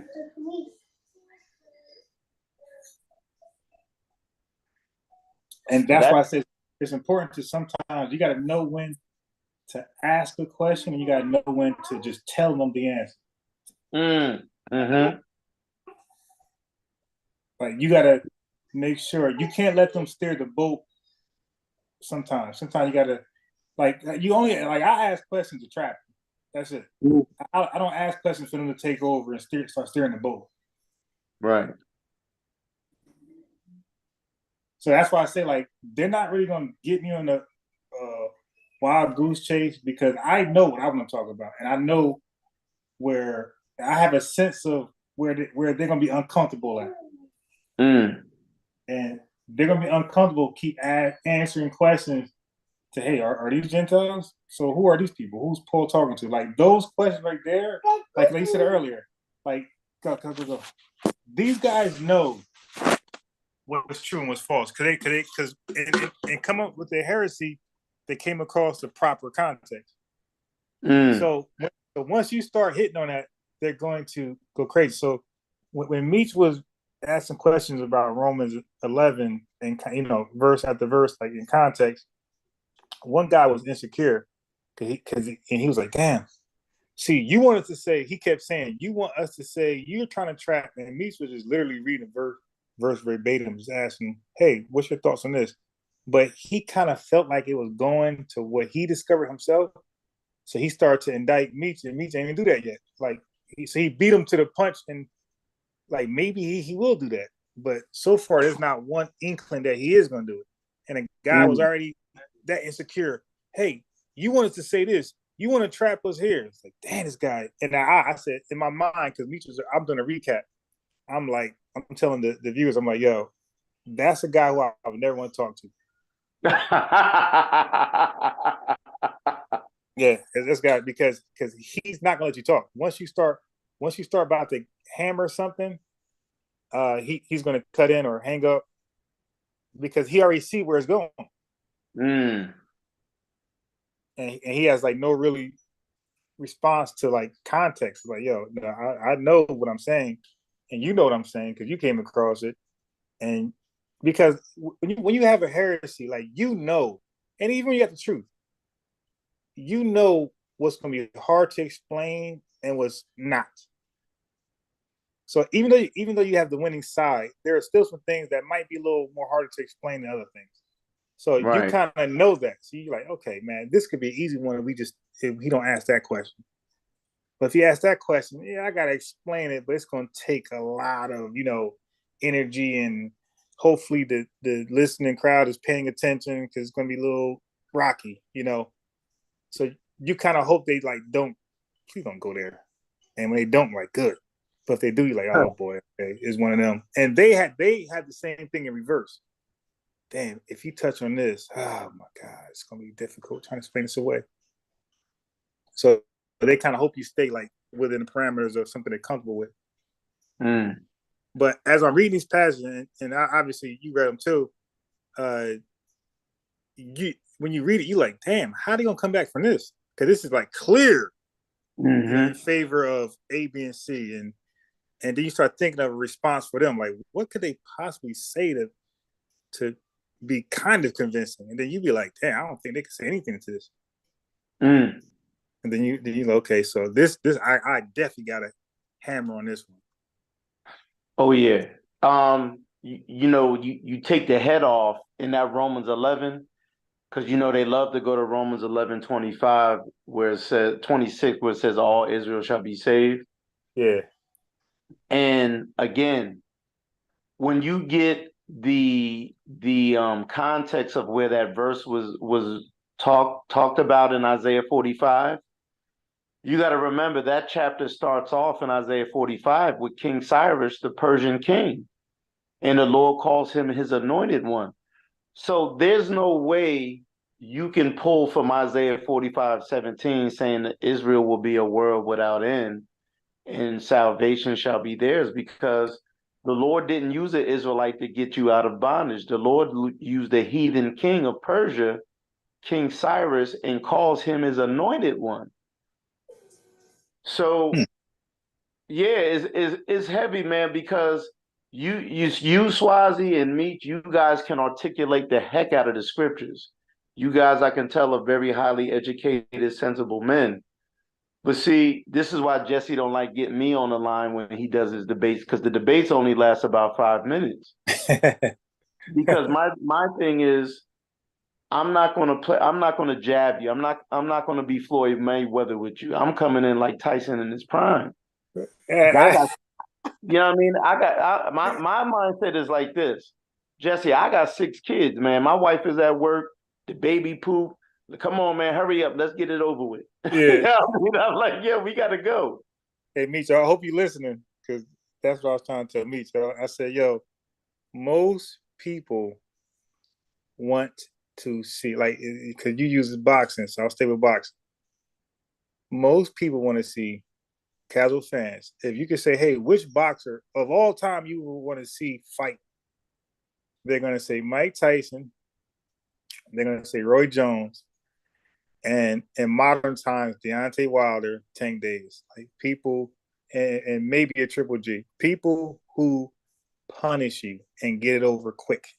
They're not going to want to see a Sweet Pea, the Sweet Science, the Mayweather. They don't know. They don't want, not even an Oscar, even a Canelo nowadays. We don't want none of that. We want to see a knockout. We want to see. We don't want to see Anderson Silva. We go to the wire. We want to see John Bones. We want to see some of these guys they're fighting even close. Yeah. So if he doesn't knock you out, he just punishes you the whole, was brutal the whole time. You're just bleeding everywhere. And I was saying, and I teach chess, and chess, you don't let up on anybody. Like, I don't care if it's a 4-year-old kid, you destroy them so they know to bow down. Okay, and then that's it in life. Like, look at your job. Your job don't want you to struggle with an easy task. Knock it out. You know, so that's anything in life. You know, you're supposed to just easy work. You're supposed to make it easy. You're not supposed to purposely make easy work hard or challenging. Yeah, because it might come back to bite you. Like, you're the slow person. Like, if you make easy work challenging, like, there's something mentally wrong with you, because that's not even natural. That's not even natural. Like, if you said rushing, right? You said your kids poop. So if you can get to the school by driving, why would you jog there? Right. So that's what I mean. Like, that's not even natural to do the challenging thing when something needs to get done right away. Like, you're gonna drive, you're gonna make a phone call, you're not gonna send a letter to communicate. So, like, you know, this is what you're supposed to. This is what normal people do in society. That's why technology keeps growing. It's a more convenient, faster way to get things done. That's why when you have a more convenient, fast way to do it, it sells faster and more often than the old way. So everybody's using their iPads and phones and stuff like that to read the Bible. Nobody really carries a book around. Right. Because of the tools and things it offers. You know, Bookmark, it does so much stuff for you. It makes studying and recalling stuff easy. Yeah, but it's always that. Now, as I said to me, there's sometimes where, because in nature, sometimes I see like a cheetah, when it has like a baby gazelle caught, it'll play around with it. That's because it's caught. So I said, sometimes, you know, if you got time, you entertain, but it's only when it's clear he's done, you can like prolong it. Hey, like I said, you got time and you want to just make full of them over and over and over. You could ask this question. But in the virgin birth, I had us do it where we knock them out in Matthew 1:16 real quick.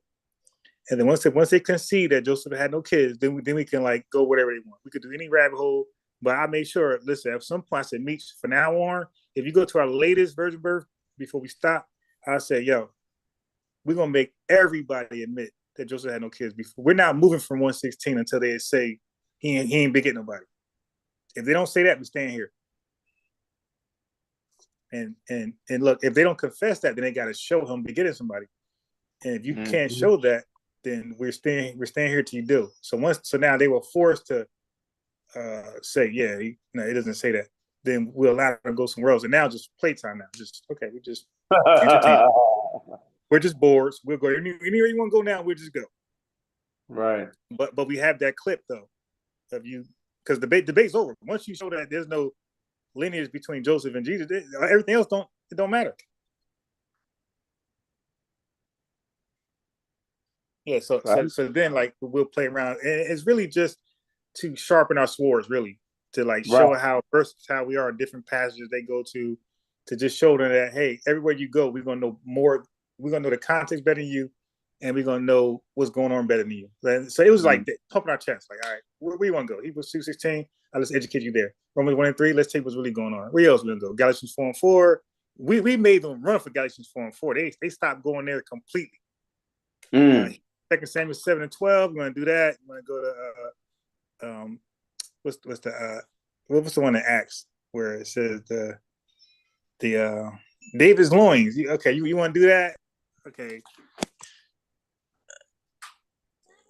we're ready. Yes, and then we even come, and even like Meech wasn't at that time. Meech wasn't entertaining the Apocrypha. I'm like, I do. So let's go to Apocrypha. Even though I'm not even good in Apocrypha, but I just knew there's no book they're gonna go to show Joseph the father, the literal biological father. I knew they couldn't do that. So when they went to the Apocrypha, I just memorized their passages. I read the Apocrypha in context and said, yeah, it ain't saying that. When they go to Wisdom of Solomon 7, I had to educate them there, what it's actually saying. So like it just was nowhere for them to go. There was no good scripture they can go to. Mm-mm. So it's like big ass whooping, like, and that's what I wanted to do this year. I wanted to punish them. Like, dude, wherever you want to start at, we can start. And only when they kind of rude, that's when it will end it real quick. Hey, before you guys get off, can I share with y'all this breakdown of that Romans 11:26 I got? Yeah. Let me. Where it says all Israel shall be saved. Yeah. I just want to share that with y'all in case, we get cut off. Romans 11:26. Because this is their go-to verse in this chapter. Hold on, let me get it.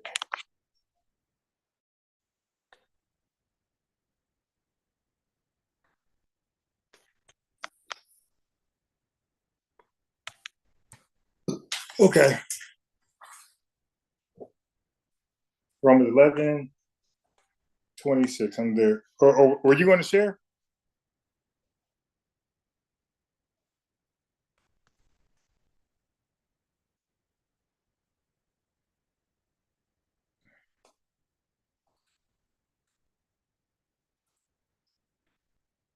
I think he's on mute.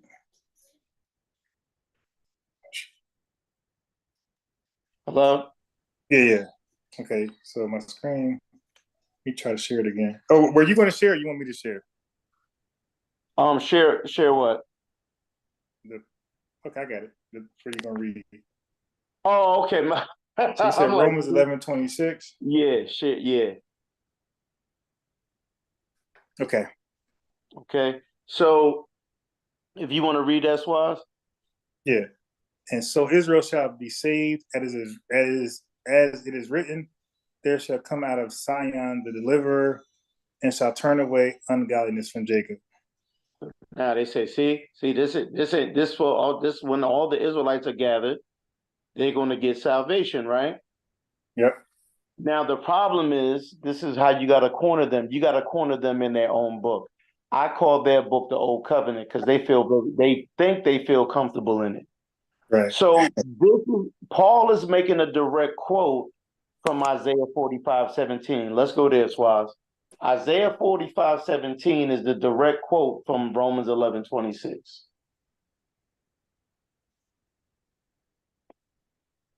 Isaiah 45:17. Yeah, I'm pretty sure you heard this 100 times already. Yeah, of course. They all everyone must die. When they go to Isaiah, it's probably the first chapter they go to. But watch this. Watch how we're gonna debunk that. So Isaiah 45:17. Yeah, it says, And they isolate this one verse. They don't let you read before these verses. So Isaiah 45:17. Yeah, it says, but Israel shall be saved in the Lord with an everlasting salvation. Ye shall not be ashamed nor confounded world without end. So that's exactly what you read in Romans 11:26, right? Yeah. Yep. Now, the problem is in this Isaiah 45, we're going to see more heathens in this book than Israelites in this chapter. So if you go up to Isaiah 45, verses 1 and 2, let's read that. So Isaiah 45:1-2 is going to say, it says, thus said the Lord to his anointed, to Cyrus, whose right to his hand. what? To his what? But yeah, said to his anointed. To his anointed, right? Now, was Cyrus a heathen or was he an Israelite? Yeah, that's a heathen right there. He was a Persian king, right? Mm-hmm. And look what the Lord calls this Persian king. His what? Anointed. Go ahead. Whose right hand I have holden to subdue nations before him. And I will loose the loins of kings, to open before him the two-leaved gates, and the gates shall not be shut. Mm-hmm. I will go before thee and make the crooked places straight. I will break in pieces the gates of brass and cut in sunder the bars of iron. So now he's going to do all this through Cyrus. Cyrus, the heathen Persian king, is going to be the Lord's instrument to set the people of Israel free from Babylon, right? Yeah. So now, when you go down, you're going to see some more heathens in here. When you go down to verse 14, please read that. Here it says, "Thus said the Lord, the labor of Egypt and merchandise of Ethiopia and of the Sabeans." So now, those are not Israelite nations. No. See that? It says Egyptians, Ethiopians, and Sabians, right? Yep. Now, you guys are masters of the virgin birth. This should already be clicking in your head, Swazi. This should be clicking in your hair, Meech. What is this a picture of in 14 that's already happened? What does 14 look like to y'all? 3 people from different nations are coming somewhere with their merchandise. Gold, frankincense, and myrrh. Who did that? Oh yeah, that's Matthew's too. So they'll tell you that Isaiah 45:14 is when the Lord returned and the heathens are bringing Israelites all their merchandise. No. Isaiah 45:14 was fulfilled in Matthew 2. When the 3 wise men, Egyptian, that's why they always, you ever see them 3 wise men and they always got one black one? That's the Ethiopian one. So you got Egyptian, Ethiopian, and Sabians, all heathens, and they going to Christ with gold, frankincense, and myrrh, and they offered it to the Lord. You see that? That's what it means. They're coming with their merchandise. It's not talking about heathens and the white man giving Israel their reparations in the kingdom. This is fulfilled. And then where they go off is where, if you keep reading that verse, Swazi, this is where they really go off. Go ahead. It says, "It shall come over unto thee, and they shall be thine. They shall come after thee in chains. They shall come See over." that right there. They shall come after thee in what? Chains. So this is where they get the concept that heathens are going to be slaves in the kingdom. Okay, yeah. But they don't understand the chains is metaphorical. Because you got to remember, every apostle that wrote letters in the new covenant, they always start their letters by saying what? I, Paul, a slave to Jesus Christ. I, Jude, a slave to Jesus Christ. I, James, a slave to Jesus Christ. So when it's talking about chains, it's talking about people beholden to the Messiah. They're possessed. They're his servant. They're his slave. That's why Paul says, whoever was born free is the Lord's slave man. So it's not talking about literal chains. It's talking about how the star led those 3 wise men to Christ. That's the chain. It's not talking about bondage, physical bondage. And notice what it says after the chain part, Swazi. Read that. They will fall down unto thee. They shall make supplication to thee, saying, surely God is in thee, and there is none else. There is no God. Surely God is in thee. It don't say them as plural. So this was speaking of these heathens coming to one man, bringing their merchandise, gold, frankincense, and myrrh, following that star of Jacob, leading them to where Christ was, telling Herod, we're not going to tell you where he is because you want to kill him. They fell to their knees. Did they not bow down and worship the baby? They bowed to his knees. Who the heck worships a baby born by a man? They understood that the Lord wasn't born of Joseph's seed. Why would they bow down to him? Because they understood that this was prophetic. So now this right here, it says God is with you. So they understood whose seed he was born of. They understood he was born of the seed of God because they're understanding these prophecies. God is with you, for you are born of God, and he is the only God. There is no other. So this is what they did when they saw Christ. This is what the 3 wise men did. They gave them gold, frankincense, and myrrh. They bowed down before the Lord and called him king. And then they understood whose son he was. He was the Son of God. So they butcher up Isaiah 45 by isolating verse 17 and then linking it with Romans 11:26, saying salvation was for them. But why does the Lord even start the chapter calling a heathen king his anointed? Why does it go into verse 14, giving you 3 separate nationalities other than Israelite nationalities? And then to prove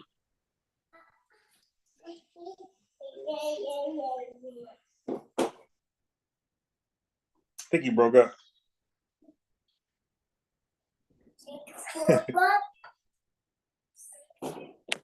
Yeah, are you on mute? I can't tell. Let me see. Isaiah 44:4 will show you they're going to be part of Israel. If you were talking, I think you went out.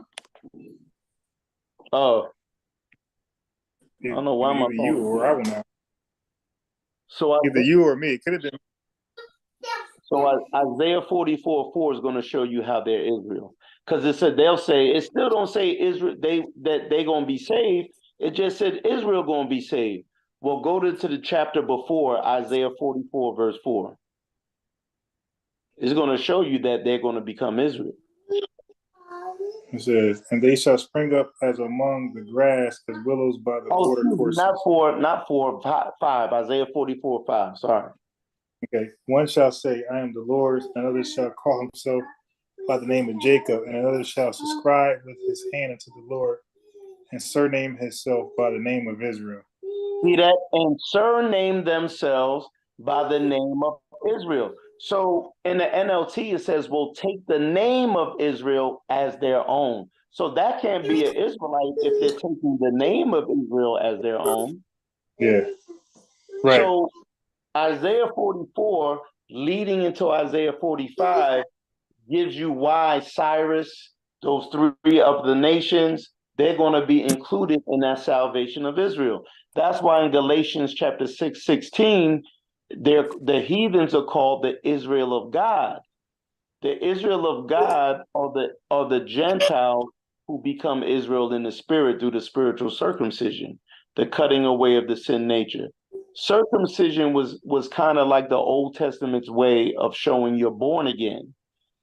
Right. Because circumcision is synonymous to being renewed. Then you're giving a new name.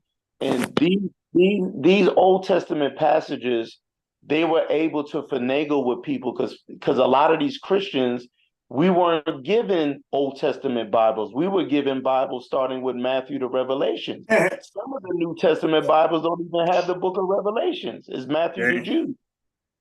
Dang. So they already had an upper hand because they were masters at the Old Covenant. Right. See?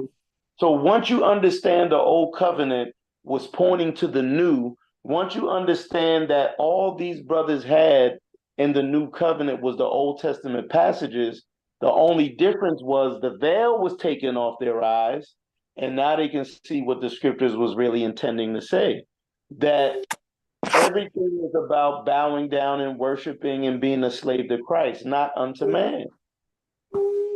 And then even when you go back to Romans 11, Swazi, I'm going to end it here for me. I'm going to read Romans 11:25 out the 1381 Wycliffe Bible. So Romans 11:25 is crystal clear. This is the first English translated Bible that we have. This is way before the 1611 Bible. This is the 1381 Wycliffe Bible. And what it says in Romans 11:25 is something interesting because it leaves without discrepancy, without a shadow of a doubt. Romans 11:25 says this in the 1381. It says, this thing is acting up. Okay, here it is, 25. It says, but brethren, I will not that you not know this mystery. So it wouldn't be a mystery that the northern kingdoms were scattered. Everybody knew they were scattered in 2 Kings 17. But Paul is trying to tell us a mystery. So this is something that wasn't known in its time. So it says, but brethren, I will not that you not know this mystery, that ye be not wise to yourselves, for blindness hath fallen apart in Israel, till that the plenty of heathen men entered. See that? So it says, for truth, brethren, I will not that ye unknown this mystery, that ye be not wise to yourselves, for blindness hath fell apart in Israel, till the plenty of heathen men entered. Entered what? Salvation. So what was the missing piece? Wasn't those northern tribes being lost. The missing piece was when you started in Romans 11:7, the elect, that these heathens would be part of the elect of Israel that didn't turn to Christ. So those Israelites that didn't turn to Christ, the Lord had to open up salvation unto the heathens. And when he opened up salvation unto the heathens, Paul says this was a mystery. And he didn't want us to be ignorant of it. He didn't want the heathens to be ignorant of it, nor the Israelite converts to be ignorant of it. Because this was a hidden gem. This was something that wasn't taught in times past, in generations and centuries before. So the missing piece to the church was the heathens. And when the heathens became born again and turned to Christ, they would make up the full number of Israel that would be saved. Because now they become the Israel of God. See that? So I just wanted to share that tidbit of because they love going to Romans 11:25 and then linking that with Isaiah 45:17. But they totally butcher that understanding up. And they're hoping you don't go before verse 17, and they hope that you don't know King Cyrus was a Persian king who was a heathen that the Lord called his anointed, his right hand. Yeah, that was interesting.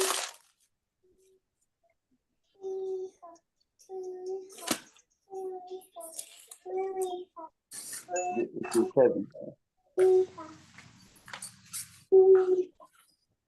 and you see that Isaiah 45, Swazi, was talking about the event that happened when Christ was born with those three wise men. Yeah. They were Gentiles. They were, because remember, Herod wouldn't send Israelites to go look for Israelites. Right. Yeah, I already thought they were Gentiles, but I thought about, like, the same thing you're saying. I thought about that as well. And then, like, they call them three wise men. You know, it'll be three Israelites, or. Yep. Because the Bible doesn't hide it. Like, the Bible don't do what they say it does. The Bible don't hide the fact that he's talking about Israel. Like, the Bible's going to tell you when it's Israel, and if it don't say it's Israel, it's not Israel. It's like there's no, hey, that whole time that was Israel. See, yeah, that's not how that goes.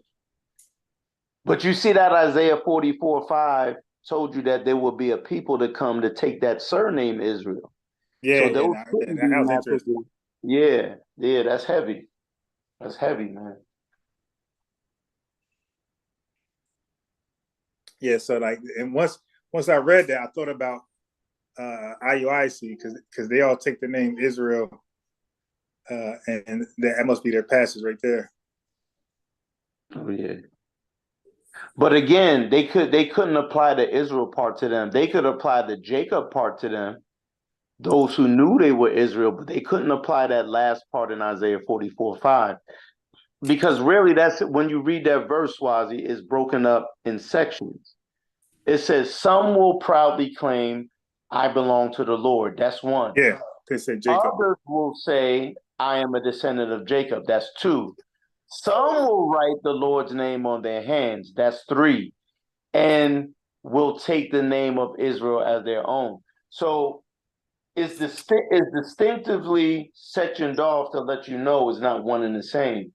It's really, in that last one are the heathens. They're going to take the name of Israel as their own, meaning it wasn't that wasn't theirs to begin with. They were of another nation. Yeah.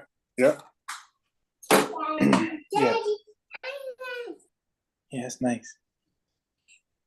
It's a motorcycle. It's a motorcycle? Okay. Nice motorcycle. Well, he like my son, man. He's still rocking and rolling at 10:30, huh? Yeah. Well, I knew he would be because he took a late nap, and the reason why I ain't gonna force him because we're waking up an hour later than we would anyway. Because normally, daycare he'll get there at 6:35, 6:30. But tomorrow, because I gotta do something else in the morning, that Mhm. says I can't take him on time. It's impossible. So I gotta take him. So he'll be there 8 o'clock. So he usually there at 6:30. He'll be there 8 o'clock. So it don't make sense to wake him up regular time just to be an hour and a half late.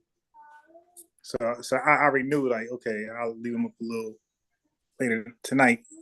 I'm gonna punish him because he's gonna drive me crazy. If he's up early and we're not going to school to an hour and a half later, he's gonna drive me crazy. So no, I'm gonna have him get his same hours of sleep, nothing earlier, and no longer wait. When he get up, tomorrow, an hour and a half later, we'll be on time, right? It'll take the same amount of time to get to his daycare. Yeah, so see, I'm about to get him ready now because he will. Sometimes I'll be asleep before him. I doze off the phones. Yeah, so right now I am gonna, get off and start preparing for, bed. Start getting sleepy now. Yo, man, but it was good chopping it up with you brothers, man. Yeah. That was fun, man. That was fun. Yeah. So I knew old boy. I felt like he will run just based off he stopped communicating right at the time he was supposed to call in. He took a whole hour he never responded, by the way. He just called in. So it wasn't like he asked the question, hey, why, what is it about again? What is this all about again? So I explained to him, ain't like he said, okay, all right, cool, I'll be there. He just didn't respond at all. And I said a few more things in between because when I dropped the number, he didn't call. So I said this. So I said, all right, let me know when you're in the queue so I can tell him to let you in. Or so I know when to let you in. So he didn't respond to that. So I said, okay, so I already know. Okay, like he's one of those guys I don't know how he's gonna behave, but I knew that he would be, iffy, like concerned and skeptic, like a nervous freak. I knew that. And like normally when they have that behavior, normally it's the people who really don't know what they're defending. From my experience, when they behave like that, it's the people who are not confident that they understand like the one West argument for Gentiles. Like, we had people just go straight to notes, like right to the notes. Read off notes. Hey, okay, so what do you say? All right, let me. I had one guy tell me he can't debate because he don't have his his preset booklet or download. We're like, what? Yeah, it's on back order, right? Like, there's a such thing of that. You remember, Meech, I sent you like they're like pamphlet of like their arguments. That was so funny. The virgin birth. Yeah. Yeah, that was so That was funny, hilarious. Bro. Oh my god. It had all the verses that we already knew they was gonna go to. Right. Okay, got in a bit later. Yeah. But so this guy tonight, I knew either that, which I said he's causing concern, like he's a little scary, or I felt like he's gonna know my voice or Meech's voice, which I don't think it's possible, but I doubt it. Because Meech's voice is more distinct than mine. And this could have been somebody debated before. Yeah, I could pull up with an accent, bro. Dang, man. I'm gonna pull up. I'm gonna be like, "Hey, I'm biased. Go ahead and call the Mundum so we can go ahead and have this debate." Yeah, but damn, I was really looking forward to sparring. just so I can get my Bro, feet wet. same. I should have just let you debate those dudes that came on my channel.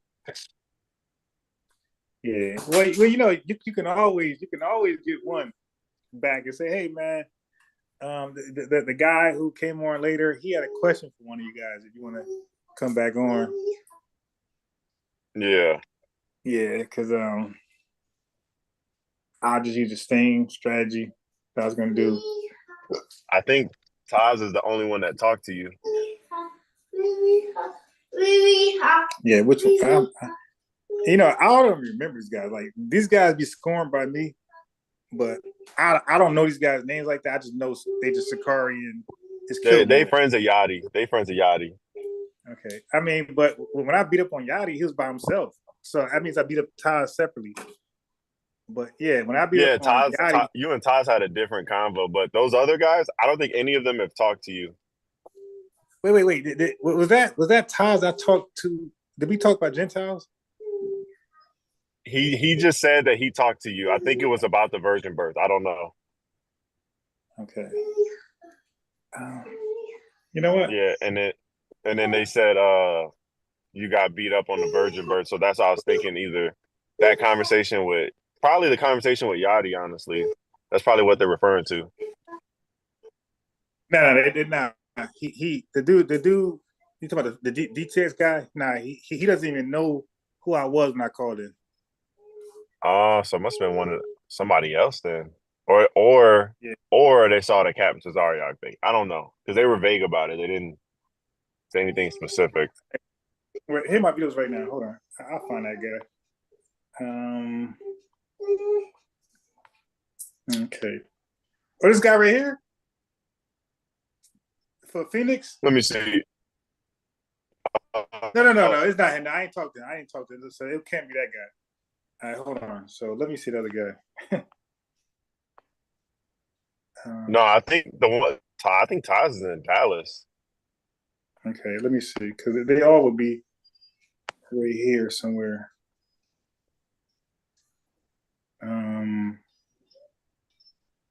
Taz. If they talk to me, then they'll be in here. Unless I called in their thing. I'll say it'll be alive though. Okay, so let me see.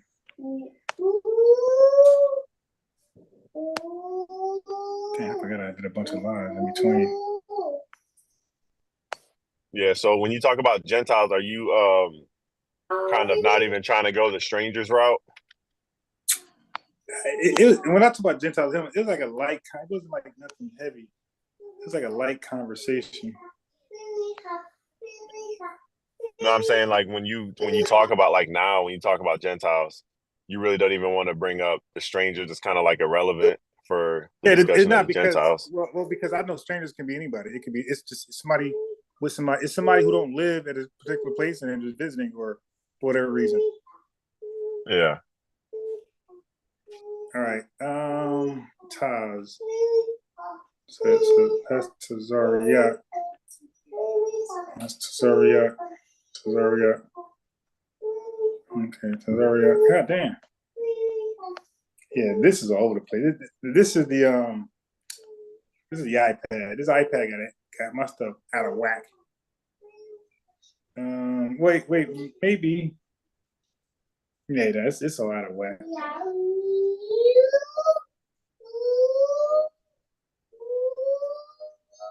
He would definitely be in here.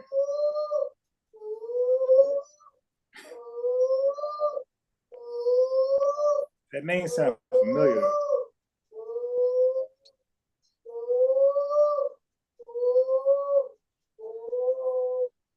Okay, so I'm getting close. So King David ain't that guy. So it's not Larry. Quan. He would be here somewhere. Yaquab, Judah, Azariu, whatever his name is, Ratazak. I think he would be in here somewhere. It's crazy. My other channel, I got it more organized. I got like Shikari. I upload them like by groups, by camps. Here, this is everybody. This was natural. Everybody was just feeling what they feeling.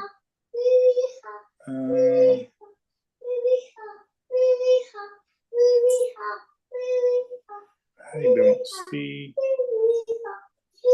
Is this one right here? Wait, this ain't. His name is Tazayat, right? The Tazarop. Okay. You know, it's funny. If I had my computer, I think you could just type the name in and it'll come up.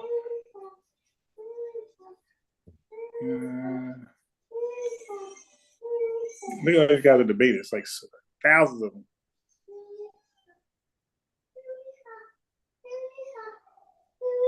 Ratazaka. This name is hilarious. Names are crazy.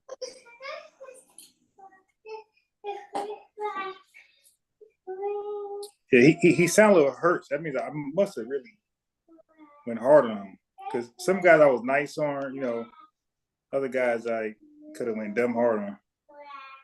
I might even call him a name. The way he's is this it ain't Tyler Watt, right? With a W? No. Okay.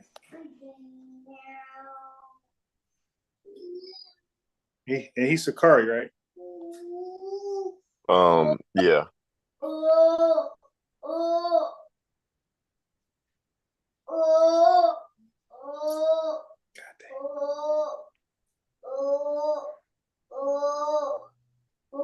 Okay, so I got one guy for this. One of these guys right here is Houston Space City.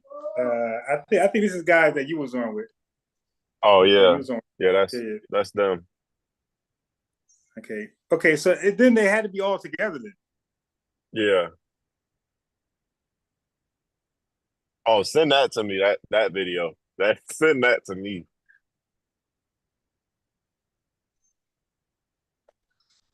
Nah, I need to watch that because I want to know which of them. Because I bet it was probably either Oz, the one who had his camera on, or the other dude that ended up leaving. Yeah, I mean, who knows? I'll find another time. But I don't. I was like 1,000 videos on these guys. Yeah. So and bro, I usually have more patience than that, but just dudes like that just really irritate me. Wait, which one? The one that was pulling rank? It's not broken. The one that kept on trying to,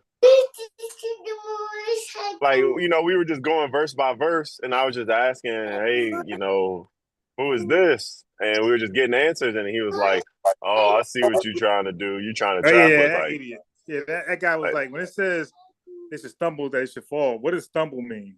It's like, dude, like, dude.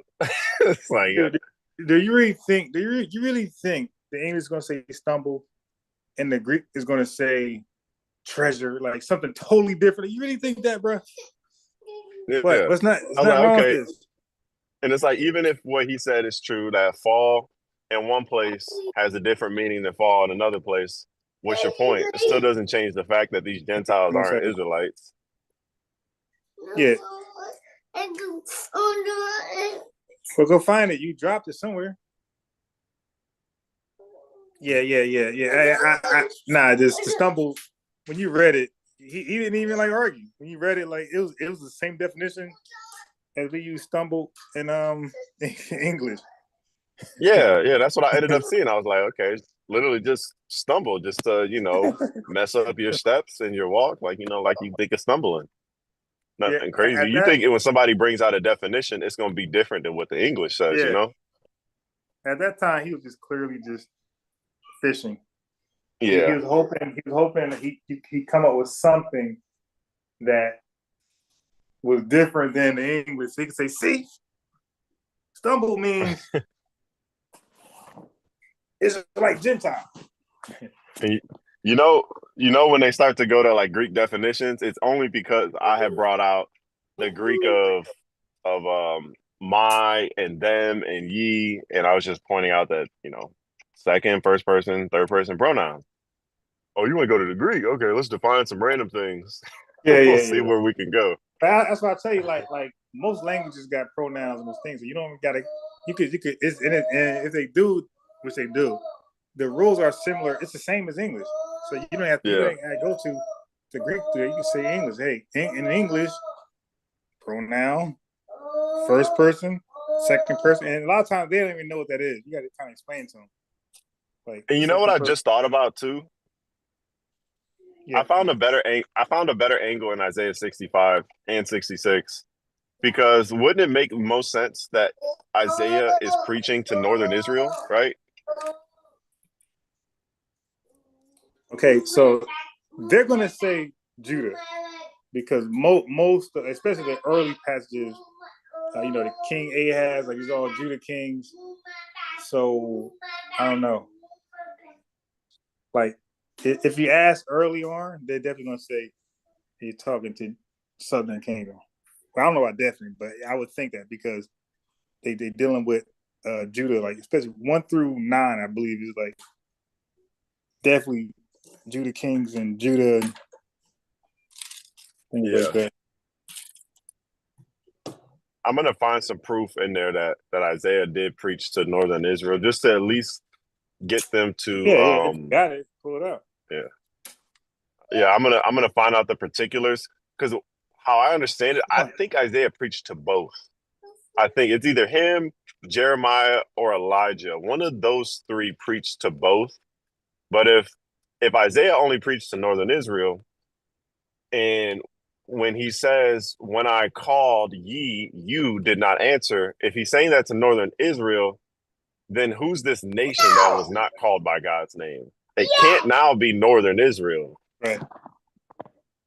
because it says that they were not called. And now I got that verse, Amos 9 and 12, that shows that the heathen are called by God's name. I wish I had that during the debate, man. Yeah, So I yeah. think So you mean during the discussion? Because I had to correct during the myself discussion, earlier. 'Cause I had to correct myself earlier. I kept saying, like, I clarify. I say when I say debate, guys, I don't mean actual debate. It's really just we're interacting, we're having a discussion, conversation, dialogue. Not a debate. A debate is when debate comes after the dialogue. It's when we have a dialogue and we still vehemently disagree with each other, and we're adamant on our own understanding. And you say, you know what? All right, well, we're talking over each other, and we're kind of like rabbit holes. Let's just debate. So I get my whole argument out, and then I have a chance to interact with you, cross examination. Like that's when the debate usually happens. Is when we can't see eye to eye during that interaction, that conversation. right? You be like, okay, you know what? I just need 10 minutes for myself, and then 15 minutes for a whole argument, and then we can do the rah rah. Yeah, exactly.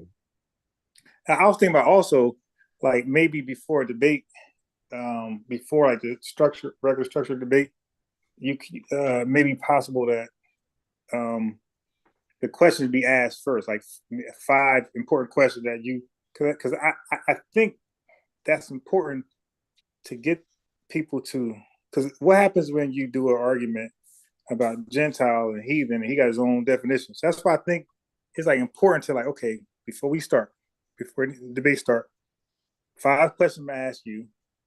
It could be just yes or no. And yeah, you ain't got like long answer.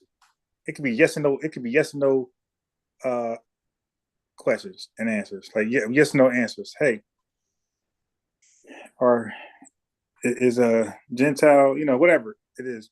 So now when they give an answer, now you go to your introduction, or maybe that's after the introduction, before you give your argument. Hey, let me ask 5 questions, just for clarity. So when I give this whole long argument, he don't come back and give his argument, and he's using the same word I'm using, but with a different definition. Now everybody listening is confused, and now they Yeah. don't know who's right or wrong. It's like I think that might be good to just for clarity. Like, and you might even say that, hey, ask 5 yes or no questions if you have any, just for clarity, so y'all on the same page when y'all deliver your argument. And I think I'm gonna come up with a good line of argumentation for Gentiles or Southern Kingdom, Gentiles or Northern Kingdom, Gentiles are a mix of both, or Gentiles are the rulers. I'm going to come up with an argumentation for all of those because they seem to be like slightly different, but you just have to ask slightly different questions. Like especially with the rulers doesn't make sense because then everybody else outside of the rulers is elect. So what about? There's so many people you can ask about, you know, that were trying to condemn them. Like, what about the woman that asked Peter, "Hey, don't you belong to this man?" And if she was a believer, he would have said, "Yeah," but she wasn't. So he was like, "Nah, I don't know Jesus. I don't know Yeah, him." yeah. So that woman definitely wasn't a ruler. So was she blinded? Yeah.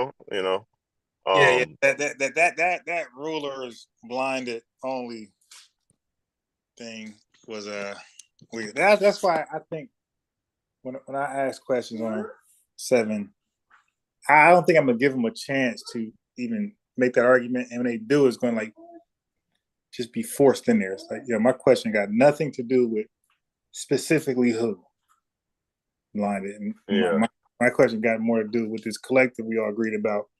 Israel's the collective, and a portion of that collective is called the election. Is that true? Okay, and only a portion is called election, not the whole group of Israel. Okay, cool. right. So if the blinded are the rulers of Israel, then Israel there would be the rulers of Israel. There's an elect of the rulers, and then there's a blind of the rulers. That's the only way that makes sense. Yeah, Because that's then, why. yeah, Yeah, I'm not even sure my line of questions is gonna. Maybe it will. I don't know until I talk to one of these guys. But because then like the blinded wouldn't really be scattered or anything. They're rulers, so we know where they're at. They're in ruling positions. Not like there's rulers who don't know that they're rulers. That would be funny. They're gonna what? be like, well, Joseph didn't know he was the king, but he was. Like, yeah, sure, Joseph knew he was Oh, it's from a freezing. kingly lineage. Okay, wait. Okay, it's good. It's good. Yeah. Yeah. So my angle on that gonna be Israel, everybody, or is it camps? Is it like different kingdoms? And then once we establish that it's Israel, okay. So this read is like we're talking about Israel. If it changes, let me know. And then it talks about the Israel seeketh for something, right?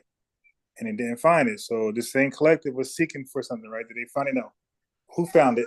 It was the election of it was the elect of this Israel, collective Israel, right? You gotta say yes. Okay. So nobody else besides the elect got it. The rest of Israel didn't get it, right? Yes, it's tired. You say yes. Okay.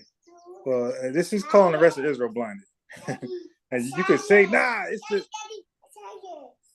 yes, And then tired. and then I think an easier way than what I do is I just say, hey, which I might go one of two ways. I might say, hey, yeah, this definition's simple. It's the word loipos and it means everything else. Or I could just go to scripture where it uses that word rest just in the English and it shows it's all of this group, left over or whatever. Yes, that's a truck, dude. Yes.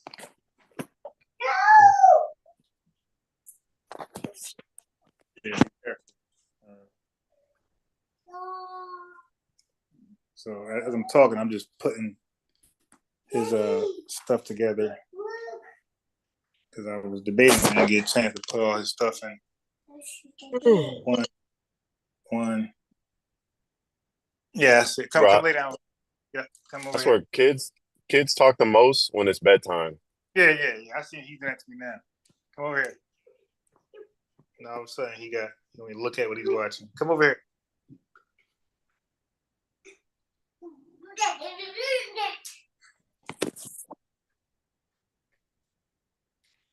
I was supposed to stop.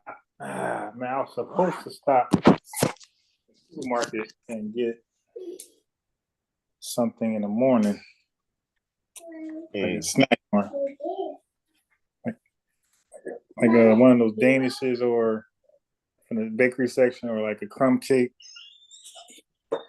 And that's Them coffee cakes be going crazy. oh yeah, Yeah. So there's something I just can't buy. Like the crumb cake, I can't buy. I can't buy it. Well, the coffee cake is like I guess that is the crumb cake. Yeah, it is the crumb cake. Basically, yeah. Yeah. So I can't buy that. I ended up eating the whole thing. So it's certain things I just can't buy. And this was fat people don't get. That's why they're fat, and I'm not. Like I know what I know what my vices are. I know I can't buy. I eat the whole thing. Now even just now, like yesterday, I looked at the carrot cake. I didn't get it. I looked at the red velvet. I didn't get it. Normally I would fall for it, but I've Yeah. been like not getting because you got to know. You got to know. You got to stop being in denial. Yeah, I Yeah, see. no, that's true. Dude, I my see it now. problem is I gotta eat more. I was at 165 in May, and now I'm at 200 right now. I'm trying to like go to like I'm trying to get to like 250 and like stay at like 240, stay there. But I've been skinny my whole life, so this is the first time I really just buckled down. Bro, I realized how much of how disciplined you have to be to put on weight, but put on muscle, not just weight. Because I could get fat easily, but putting on muscle, yeah, definitely Yeah, not. It's not easy. yeah. So fat people just got to know. Like they got to stop being blinded. They got to stop. Speaking of blinded, they got to stop being blinded. No, like listen, I can't eat this. I can't order this. I can't. I can't be disciplined to just eat a little bit. So Yeah. certain cakes I buy, the whole thing. Other things I don't eat. I don't And stop. fat people that think that working out is gonna help them lose weight are just delusional. Yeah, it's just like it's like. And so my logic was this: back when I was like early 30s to a fat Yeah. person that thought like that. I said, so you think working out you lose weight? So do you think the lack? Do you think the lack of working out? Is that why you gain weight? Like, nah, you Right. eating regular, right? The lack of working out ain't why you gain weight. And You I just think I take a lot of advice from actors that train in roles for where they have to be big, like Mark Wahlberg, Will Smith, because they'll tell you, yeah, like you got to work out, but it's like 90% eating. And when I heard that, I was just like, that makes sense. I remember I was they're at working a out. Just what? where No, is I'm where. listening. No, All right, you I too. was gonna say like they're working out just for muscle, but that's all. But just eating. Right, right. And I remember I went to this CrossFit and I was just looking for like, what's the best supplement? And my trainer was like, he had a nice physique. Dude was like pretty jacked. And I was like, hey, what type of protein are you eating? He's like, oh no, I don't do protein. I was like, what are you talking about? How you get this big? He's like, oh, I just eat. Dude said, dude told me for breakfast, he said he has like 8 eggs, 8 potatoes, all this stuff. I'm like, oh, that's nuts. Yeah, But yeah, that's really it.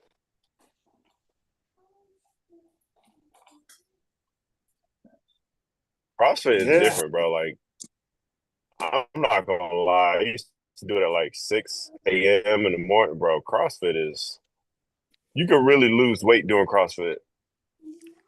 Like really lose some real good significant weight if you eating decent. You don't have to eat completely right, but as long as you're eating decent, you can lose some good weight. yeah.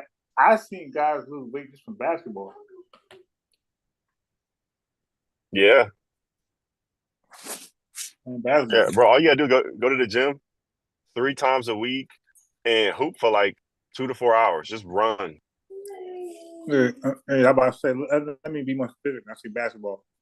Like, if they're not playing, they're like doing drills. They like, they're like, like they got a fantasy guy in front of them. They like a cone Yeah. and they're going hard. Yes, and they're being very repetitive. Mm-hmm. Going hard. Dribble, dribble, pull up. Dribble, dribble, Yep. layup. For about an hour or two. Yeah. Ain't no 30-minute workout. That's 2 hours of that. And then, like you said, when you actually play ball, you actually hustling, running. Like, Mm-hmm. the goal is to be tired. Like now you're tired where you got to back quick because you're Yep. not helping the team out.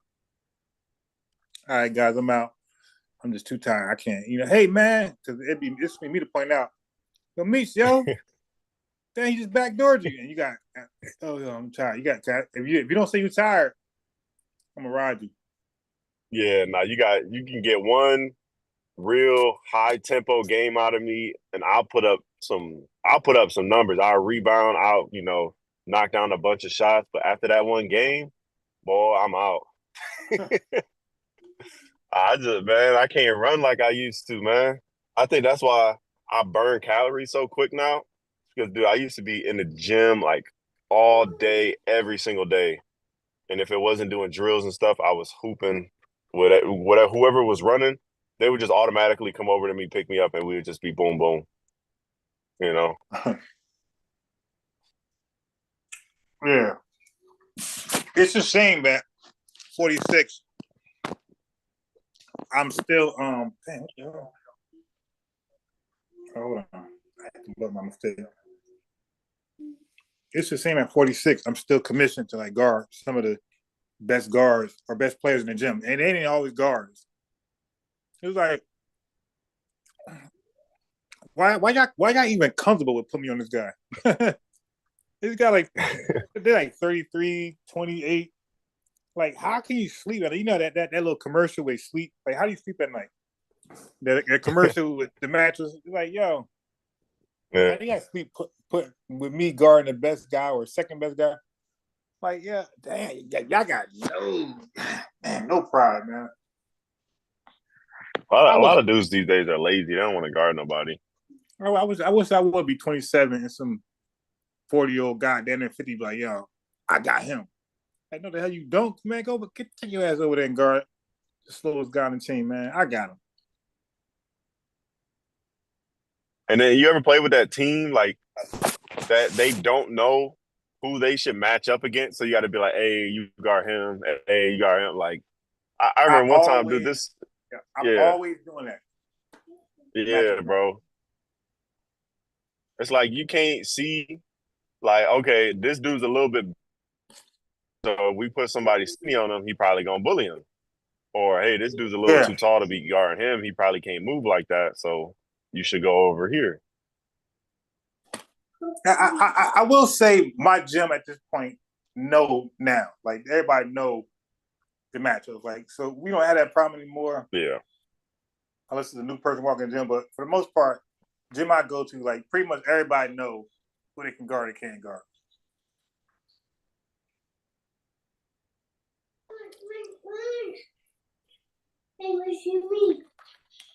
But it'd be so funny for people that come to the gym for the first time.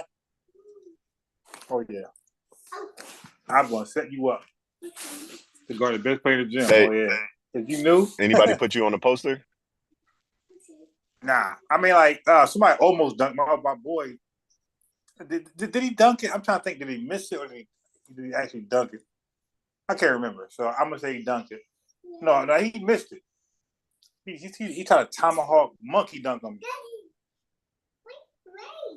And he missed it. But like, yeah, but if somebody dunked on me, they probably dunked near me. They didn't really dunk on me. But I got friends who got dunked on. But I did fall once, and the other time I fell, it didn't really count because he nudged me. So it's one of those James Harden falls where he does a good move. Actually, that happened twice to me.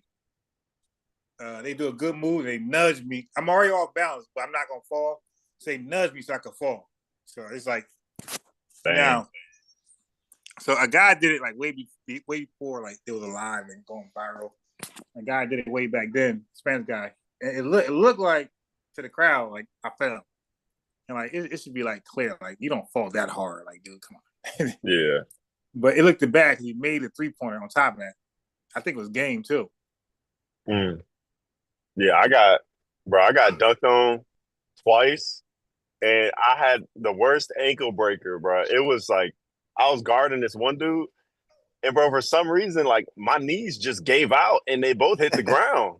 I was like, "Oh, this ain't good." But the first time I got dunked on, it actually surprised me. This dude was a senior. He was probably like 6'2", 6'3". Bro, the spot from where dude took off at, I was so dumbfounded. I didn't even get out the way. I just got dunked on. I was like, how are you jumping like this? It just took me by surprise. Yeah, But I so done definitely blocked a few dunks.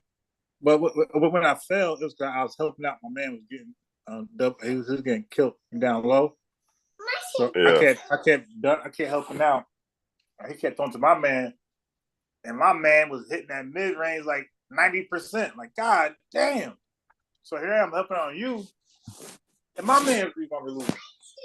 So one time I ran out. I tried to be slick. I tried to run out there real fast. Man, he shot fake and went. So it wasn't like a regular like I'm squared up and I fell. It was more like recovering. I was running towards him, and he pumped fake. He shot fake and ran for the rim. I tried to turn around and I fell that like that. So Oh I yeah, those still look bad though. They actually look real bad. it looked bad because the way I felt. Like I felt like I was like slipping on ice. Yeah, yeah. Oh, like LeBron when he tried to close out on KD. Yeah, like that. Yeah, that'd be the worst too. You can't do nothing when you're trying to recover and then you just can't Yeah. get back. It is what it is. But I gotta say, in my basketball streetball career, like I said, I felt once legitimately. That was one time I felt legitimately, but it was never off a crossover. Now, and the people made me look silly with the handles, like Yeah. embarrassing, but I never fell like my handles. But I was embarrassed where I should have fell, but I didn't. It was the same. But I made waves. I fell 3 times. Twice I got nudged. One time I fell legitimately, but it was off a shot fake, recovering. But when I made folks fall, they fell guarding. Yeah, I made one guy fall. Like I'm trying to get the ball. I'm running like Rich Miller, running around like Klay Thompson, and he's trying to keep up. And I made like a little football juke, and that dude fell, bro. I'm like, I ain't never seen a guy make somebody fall off the ball. Off the ball? Yeah, like I'm over here doing a Klay Thompson. I'm running around to get the ball. He's trying to keep up with me. So I made like a double move, and that dude went down, bro. My favorite thing is yeah. getting really clean passes. That's my favorite thing to do. But what throws me off from passing is when my teammates are like, if I throw like 6 straight passes and my teammates don't convert, that's where I'm like, all right, I'm gonna start ball hogging. We're gonna win the game, but y'all might not want to play with me next game. Yeah, sometimes I get butterfingers. I don't know what it is with these days. But there was one white guy, a good point guard. I made a good cut. Like this is like before the pandemic. He was like 2021 sometime, early 2021. Wait, when the hell was the pandemic? Wait, I forgot what year, 22, yeah, 22, yeah. So early 2021. Yeah. Hey, bro, I made a good cut to a pass. I smoked the layup. Then so I'm like, yeah, my fault. Because you be thinking like, yeah, that ain't gonna happen again. I made another cut. He threw the ball again. I missed it. I'm like, oh, what the hell is going on with me, man? So now my confidence is shot. So now I don't want to cut no more. Here. Yeah, that's tough. Yeah. So now if I do cut, I'm just gonna catch the ball. I'm not even gonna get the layup. I just want to catch the ball. Like, see, I didn't drop it this time. Like, I'm trying to prove that now. He can be like, yeah, There's no. I feel like there's no. Like after you miss like 2 layups, like your confidence is gone. Like it's not there. Yeah. Like you could be at the basket, clear lane, you're gonna pass that joint out. Yeah, bro. Yeah. I'm telling you, man. I missed those 2 layups. I was like, damn. And it was like a competitive game, and the dude was kind of good. So I'm like letting him down, like, man, my fault. Which is weird because in football, like, I'm a great like short route catcher. But that basketball, that thing tricky, man. That thing bouncing on my hands. I don't know, it's tricky, yeah. But you miss me, Leos. Your confidence. Like, but me, I'm gonna tell you right now, I think I need glasses. Like, and I don't know what type of glasses. I need glasses, and I think I need glasses because things objects appear closer than what they are. So I think I miss layers because of that. Like, and the proof is, bro, I'm not good at no 3D games. They always 3D? bother me. Yeah, they always bother me. Mm. So whatever eye condition I got, I don't know if it's near side, far side, whatever it is, it prevents me being good at 3D games because I think it's just too close to my eyes, and yeah, I'm terrible at all of them. Like when I see 3D, I'm talking about like Resident Evil and all like the war games. Those are like 3D. Even like that James Bond, yeah, terrible. And like even like those race car games, like 3D, I'm terrible. Like I need 2D. I'm terrible at race car games at 3D. Dang, bro, why is everybody here? Does nobody work, bro? It's Monday and everybody's here at this grocery store.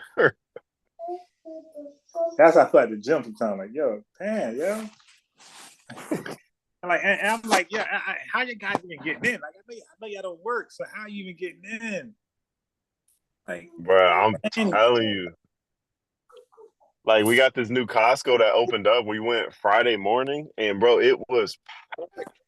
And thing in my mind, I'm like, bro, there is no way this many people are off of work today, bro.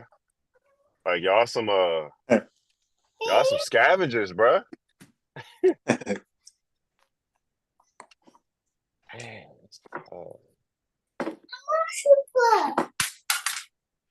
yeah.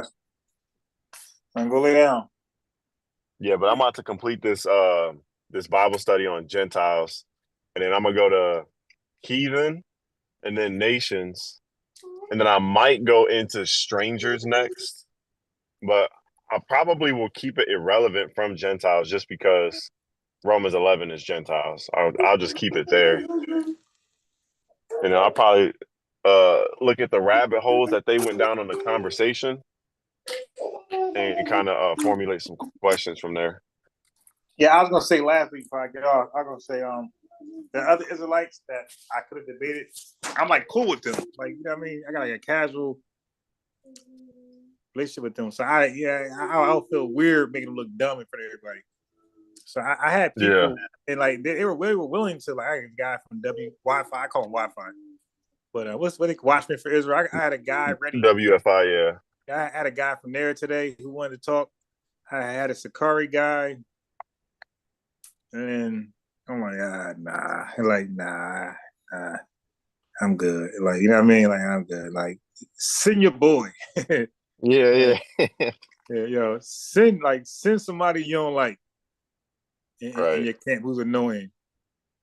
So I was like, yeah, nah, you guys, because they're like very respectful and they're trying to answer the best according to their doctrine.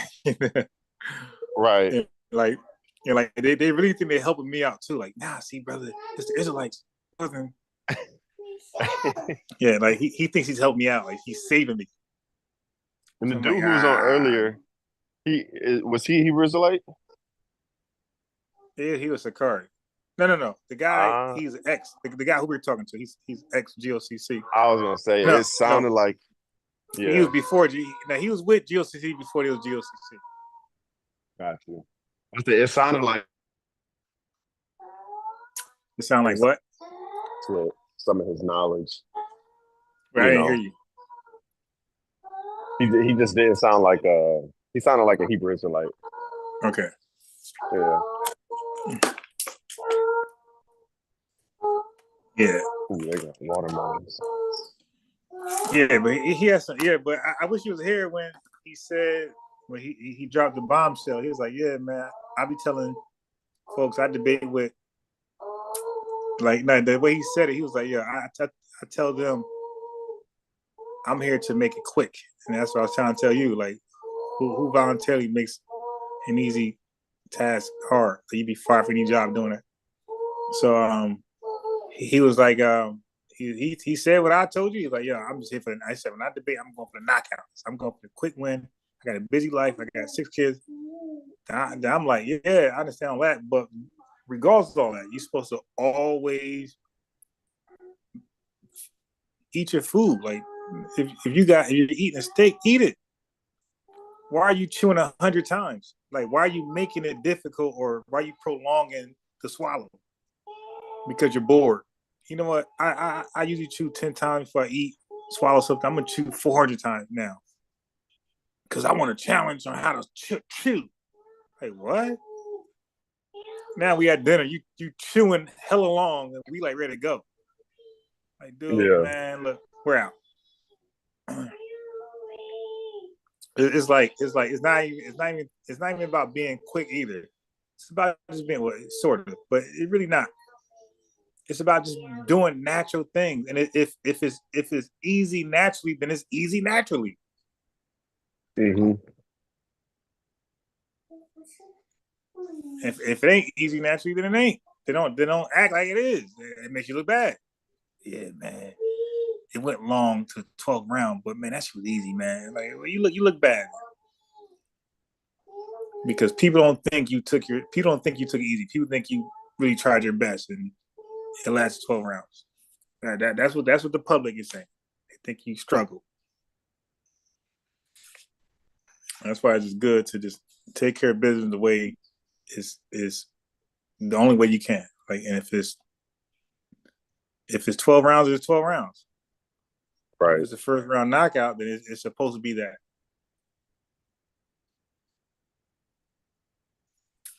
That's all. But I want you to hear him say that because I was laughing. Like, yeah, I mean, he needs to hear. That, so he know it ain't just me. No more chicken. Yeah. Because when it comes to stuff like that, again, with debates, I'm still new, even though we've been doing it for a little bit. Like, I'm more used to teaching, breaking down, and stuff like that. So, okay, so I'm gonna be honest. My opinionated assessment on you. You're hard headed, man. yeah, no, I am. You're hard headed. Okay. No French fries. You want chicken nugget? And now all of a sudden he just want to eat anything, just not to go to sleep. He just starving all of a sudden. And this food been sitting here the whole time. Yeah, my daughter does that all the time. Or she'll try to go on the toilet and she'll be sitting on there for an hour. That's what he was doing. Nothing. And he did nothing. And he didn't want me to come peek either. Yep. I try to come look. He pushing me. You got to tell him you're going to do something exciting tomorrow if he goes to sleep. Nah, he's something too. He has no idea what that means. Hey, we're gonna go to that won't mean anything because so you're gonna get crackers. Yeah, but even still, like, they only understand it at the moment. They don't understand the next day. Like, they have no idea what that means. Like, hey, yeah, do tomorrow. Like, he's like, what is tomorrow? Like, now. Yeah. Yeah. Yeah. Tomorrow's like the hell with you. Yeah, he's at the age where that there's no concept of later. Even later, there's no concept of that. We'll do it later. He's like, what is later? Like, I want it now, and I want to do it now. Yeah, my daughter knows later to be 5 minutes. I'm like, all right, we'll do it in 5 minutes. She just doesn't know the concept of time. Yes. Yes, you can. Yeah, so let me go ahead and get off here and yeah, do your thing, man. I'm asleep. Yeah, this is his. He can't stay any later. All right, yeah, because he'll still get his normal hours. Yes. Yeah. All right. Yeah. Close that. The iPad's done. All right, Meech. Shalom. Hit you. All right, man. Shalom. Next day. Shalom.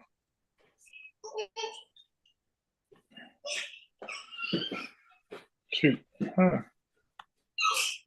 This guy. He always want to. Sometimes he'll fight and scream to go to sleep. You can do that. Look, you can do it anyway.